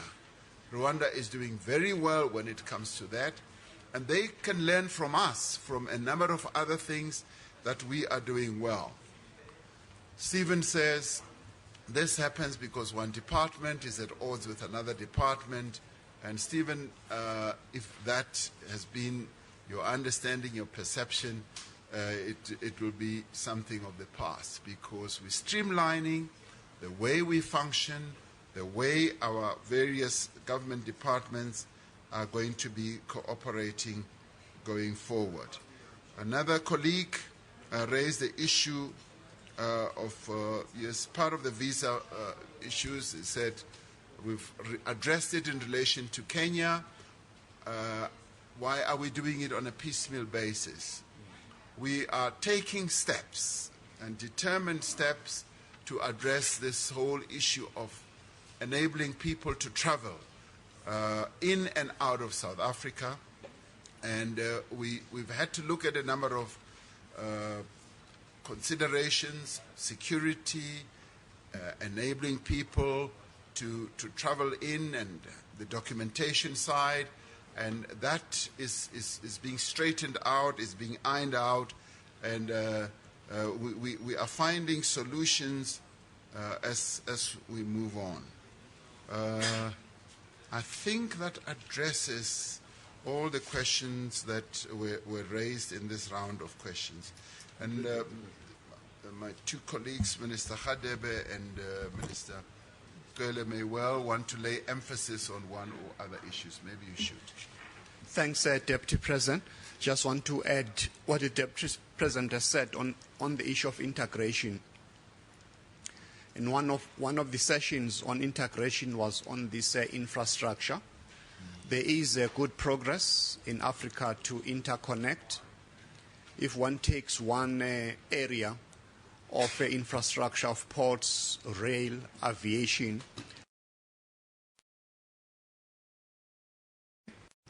President Presidential Infrastructure Championing Initiative on the North-South Corridor. And this morning we gave a progress report of how far we are going in implementing that.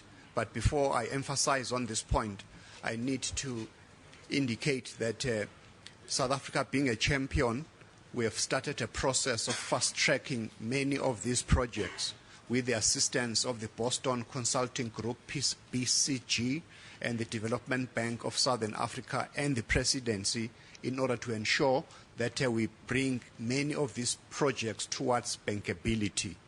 In terms of the scale of this North-South corridor, the value of these projects amount to about $375 billion US. And in terms of prioritization, is the Grand Inga project to bring power to Africa, is the Lesotho Highlands Water Project, is the Beit Bridge, one-stop border facility, as well as the rail rolling stock, which the heads of state in their meeting last year designated South Africa to be the manufacturing hub of rail rolling stock. So I'm mentioning this to highlight one point, that this vision, this Agenda 2063, is being implemented as we speak in order to bring about this integration. We have mentioned the issue of Rwanda. President Kagame has been leading as part of this North-South corridor of making sure that we reduce the cost of telephony in this area of East Africa. By a stroke of a pen, the roaming charges have been eliminated, and Rwanda, Kenya, Uganda, and Tanzania is now part of this innovation hub, as the Deputy President is saying. And they're now moving towards this project of Connect South Africa. So I thought I needed just to emphasize that what roads started at the turn of the century, even though in South Africa there's this hashtag roads must fall. But one thing positive he said was that a road from Cape to Cairo, we are beginning to see it happening as we speak. No, thank you. I think the Deputy President covered most of the things. As he said, we also learn because I think we should congratulate the region and under the leadership of the whole region, and Rwanda in particular on the ICT. What they've done in Rwanda was to create one network. And that's what has assisted them to be able to spread this network from Kigali to the majority of the people who are staying in the rural areas, 70% of them. We face similar challenges. Those are the things we are trying to do. For their broadband network, is one network. It's not many networks duplicated all over. And that's a direction we are also trying to take in South Africa. But also in terms of costs, particularly to telecommunication, which are being reduced, one of the things we're also looking at, and South African companies are leading in this at the AU level, the internet exchange points. In most of the countries in Africa, their internet exchange points are still somewhere in Europe and so on. That increased the cost of communication quite significantly. And I think we're the first one to be awarded a national internet exchange point in Johannesburg, our internet service providers. And we're also giving a regional internet exchange point. And we're also going for the continental one. So the South African companies are making quite strides to help reduce the costs across Africa. So I thought I should just add those at the moment that in terms of the cost and the infrastructure. Thank you, Deputy President and Ministers. can we take a second round? Hillary, yourself, and then just no, give Hillary there the back. We start with the women. Yeah, the after. Is there a problem there, Hillary? That's the... Mr. Deputy President. Oh, okay. Yes. Yeah. Mr. Deputy President, yeah. You talk about the one-stop investment shop, and I wanted to ask you, number one, can you give us some timelines? Have you set targets in terms of when it will be implemented? And number two, making the comparison with Rwanda, I wanted to ask you, is the political will there in South Africa to impose such a solution, if you like? In Rwanda, I know that there were lots of there were obviously vested interests which had to be taken on in setting up the, I think it's called the Rwanda Development Board, which is the equivalent, I think, which I imagine is what we would be aspiring to. There were several ministries and departments which had to be got rid of or incorporated into the board. There were many attorneys and vested interests which had to be dealt with to effect the regulatory reforms and the institutional reforms that brought about this investor friendliness that we see in Rwanda. Now, given, all the vested interests and departments that are there in South Africa, is the political will there to make this happen, and when will it happen?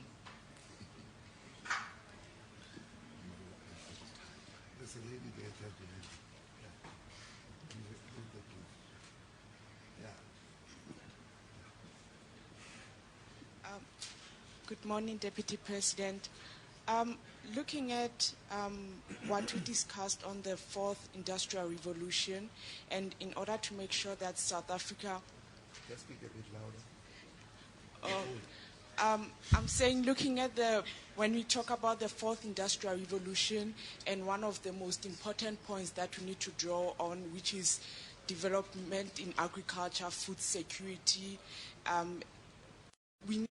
I need to ask you, how far would you go to ensure that at what stage can South African irrigation systems be implemented in most of the farms in South Africa? Energy resources, alternative energy resources to meet the high demand of energy, because you have had a crisis in energy in South Africa, and also possible alternatives to save water, because the water... One of the things that has worked in this part of the world that's been very clear from my week here in Rwanda has been His Excellency Kagame's very clear direction about where the country is going, and therefore having everybody kind of focus on that particular direction. Sometimes we hear investors, perhaps also through the media, criticize our government for policy uncertainty. Personally, I feel sometimes it's unfair. Sometimes it's policy we don't like. It's not necessarily uncertain. But sometimes it is uncertainty. Sometimes you do get a sense that one side of government speaks and perhaps another side is not following. And the specific example I want to raise is SOEs. We've had the Minister of Finance and also his deputy make some statements in Parliament about two particular SOEs. And the response from both SOEs, whether it was from the board or the chairmen of the board, is not consistent to what those ministers have been saying.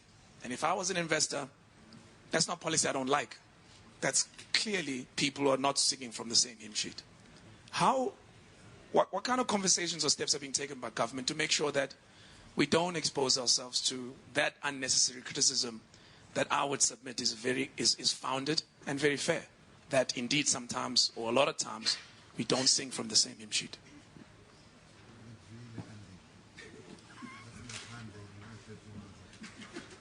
Next, Madam.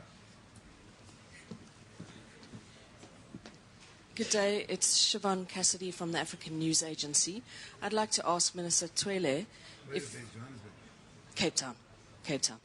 I want to ask Minister Twele if there's any particular action points that he's going home with to try and replicate the ICT successes that we see here in Rwanda. Thank you. Here's one. That one? Oh yeah. Come on. Yeah, give him that. Thank you. Hello, my name is Yinka Adigoke. I'm the Africa editor for Quartz, digital business platform. I just wanted to follow up this, that so many of the questions here were about South Africa's visa policies, and it's about the visa policy towards other Africans. And you mentioned security there, Deputy President. I'm curious, when you look at a 25% unemployment rate in South Africa, whether is it security that's the issue, or is it more about economics of your own, your own country, worrying about the unemployment levels there? Yeah. My name is Siseko Njobeni. I'm a journalist with Business Report in Johannesburg. My question is directed to the Deputy President. My question, Deputy President, relates to the comments you made yesterday about the improvement that you say government has seen in the coordination and implementation of projects as a result of the Presidential Infrastructure Coordinating Committee. I'd like you to perhaps give us some examples of this improvement. Perhaps for a moment put the IPP program aside, but other than that, if you can perhaps allude to some of the projects that have seen improvement in their coordination and implementation. Thank you. Thank you. My name is Moses from Kenya. My question is also about visa. When do you hope to eliminate the restrictions, especially for Kenyans? And there I mean the visa costs and maybe ease of getting them.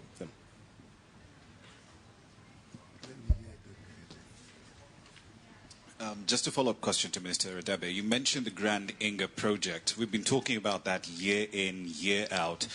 But at the end of the day, nothing really gets done. And we've got significant political risk in the DRC as well, given the fact that we've got elections in another couple of months as well. So when you say that the Grand Inga, when you hold up Grand Inga as an example of the sort of infrastructure project South Africa is interested in, and yet for years nothing has happened there, we're not seeing any real concrete progress, how valid an argument is that? Okay. I think on that note, we should end this round. Thanks, Deputy President. Thank you, Ronnie. The first question, Hilary Joffe.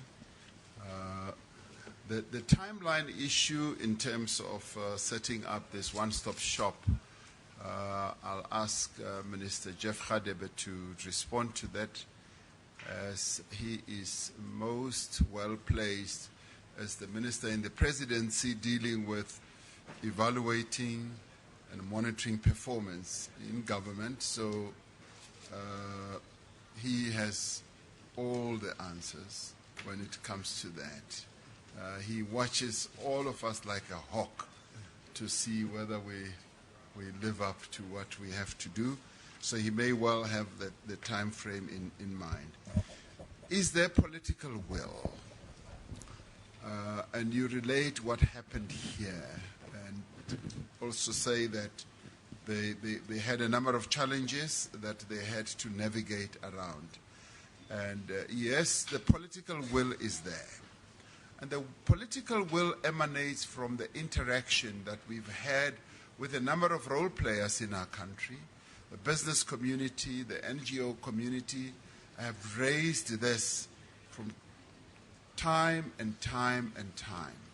And they've said, if we are indeed to begin towards having more meaningful economic growth, we've got to address this issue of the regulatory logjam that is in front of businesses that want to get ahead and get moving. And indeed, in doing so, you've got to iron out a number of processes that also involve various departments. And when people relate the story that, before you can get going, you've got to get a water license, you've got to get an ESCOM license, you've got to get a municipal license, you've got to get this. Then you realize that there are a number of role players whose buy-in, firstly, whose cooperation that you've got to get, and the political will being there has had to mean that all this needs to be ironed out. And the one-stop shop is going to precisely present that to all and sundry. And we're calibrating this, Hillary, to a point of knowing what it means for somebody to set up a business in Bloemfontein. What hurdles do they have to go through? What it means for somebody to get a license in Pretoria, the hurdles that they have to go through, and then get the various government departments to begin to align their systems to deliver this end that has been decided on through political will. And I am convinced that we are going to deliver an outcome that business people are going to find much more user-friendly.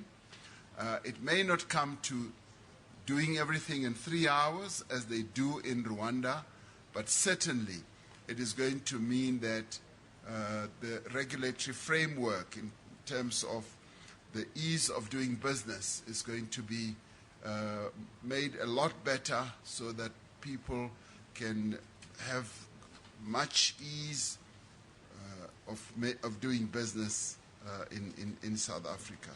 Minister Radebe will answer the other bit. Nailwe, who is masquerading like a journalist,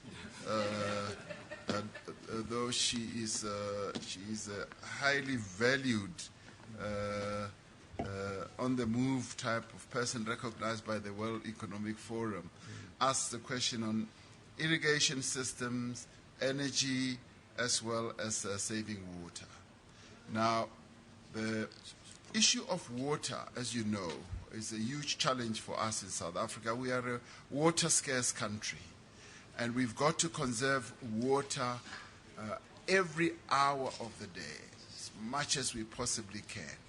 But we've also realized that water is a huge constraint from getting our agriculture to move at a much faster pace and to deliver the outcomes that we want, particularly when it comes to irrigation, and more especially for new emerging black farmers. They often get either the land and they are able to farm, but then they don't have irrigation permits, they don't have water permits, and that matter is being looked at very closely by the Department of Water and Sanitation, with a view of making it a lot quicker and easier for people to get water permits. And they still, because of being a water-scarce country, have to have a huge focus on the utilization of water in our country. And that they are doing with a great deal of focus. The energy reticulation system in our country is getting better and better. We faced headwinds a few months ago, almost a year ago, we faced headwinds. Those have now receded. Our power stations are charging ahead to maintain their power stations, their boilers and everything. And the new power stations will soon be coming on stream. And the other great innovation, great success has been our independent power production process, where we've invited a number of independent power producers to put power into the grid. So there we're doing extremely well in as far as renewable energy is concerned. So the energy challenge, much as it was a problem last year and is still a concern, it is receding. We will soon be having sufficient energy to power the South African economy once again going forward, and it will also be a driver for our economic growth. So not so much concern over that. And obviously, saving water has become a huge program and a campaign in our country. And that is why the Department of Water and Sanitation is training so many young people to become plumbers, to stop the leaks. So the Stop the Leaks campaign is big, and many young people are finding gainful employment in becoming plumbers and participating in this program of stopping our water leakage. Andile asked policy certainty. Yes, this has been a concern that has been raised, and we are very alive to the concerns that have been raised in this regard.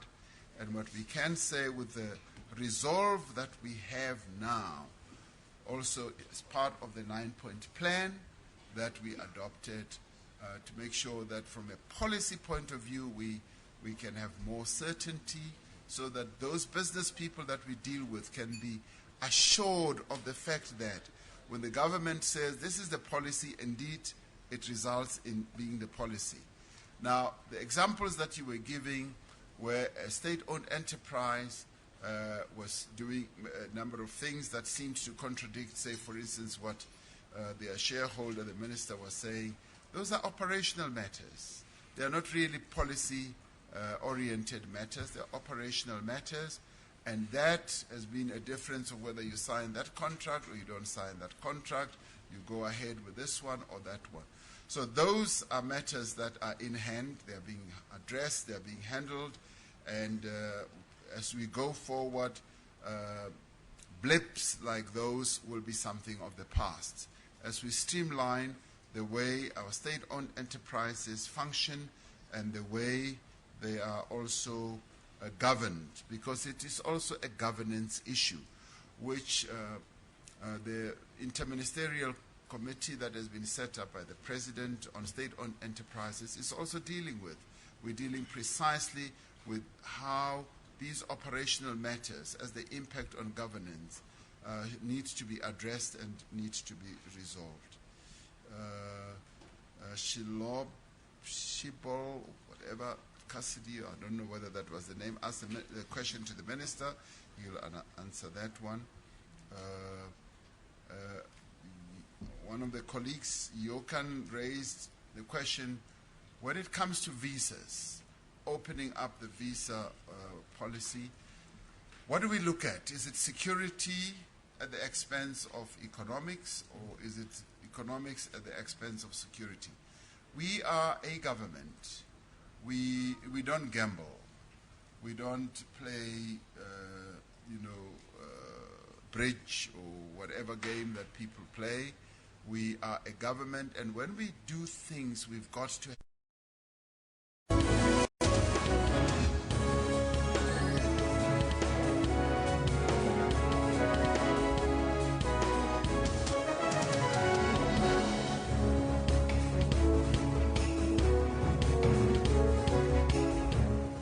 Afternoon, live from Johannesburg. This is SABC News, your midday report, coming to you slightly later because we had that crossing from the World Economic Forum Africa leg in Kigali in Rwanda.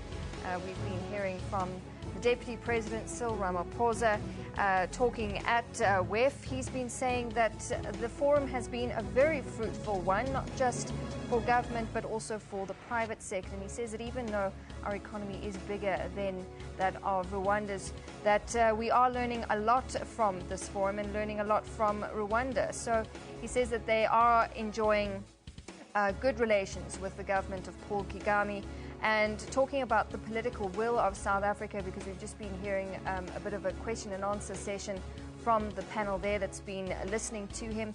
The Deputy President saying that the political will is there to address the regulatory logjam that confronts business in South Africa, and they are streamlining the way that they function, and there is cooperation between business and government. That's what came out of some of what the Deputy President had to say from Kigali. But we will have updates for you in the news at 1 on all things coming out of WEF. Our reporters are there, so we will have more for you on that. For now, let's take a look at what's coming up in your headlines. Well, in the courts, victory for mine workers as the court rules in favor of a silicosis class action lawsuit. And Ekurhuleni police continue to monitor Katlehong east of Johannesburg following the torching of shops belonging to foreign nationals. And then coming up in your sports, tomorrow sees the last 4 teams to battle it out in the Nedbank Cup.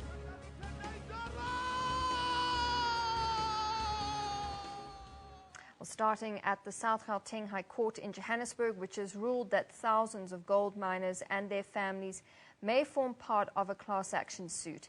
They want to claim compensation from mining companies for contracting silicosis. The historic ruling paves the way for the largest class action ever in the country's courts. 56 workers and family members brought today's court application, but the number of workers who will benefit from the ruling is estimated at over 200,000. Judge Phineas Mojapelo also ruled that deceased mine workers who had died of silicosis or TB can be included in the impending class action compensation claims against gold mining companies, with any damages being paid to their family members. By refusing to transmit their claim for general damages to their estates upon their deaths, the common law violates their right to bodily integrity. Their right to bodily integrity is an integral part of their freedom and security of persons. The right to bodily integrity is vindicated by them being compensated in the form of general damages by the wrongdoer, in this case, the mining companies. Judge Phineas Mojapelo there at the South Gauteng High Court earlier. But let's cross now to the court. Our reporter Mangoba Mqunu is there. Mangoba, it's victory for the miners. Good afternoon. Certainly, Natasha, there's been a lot of jubilation here outside the South Gauteng High Court following that ruling by the court.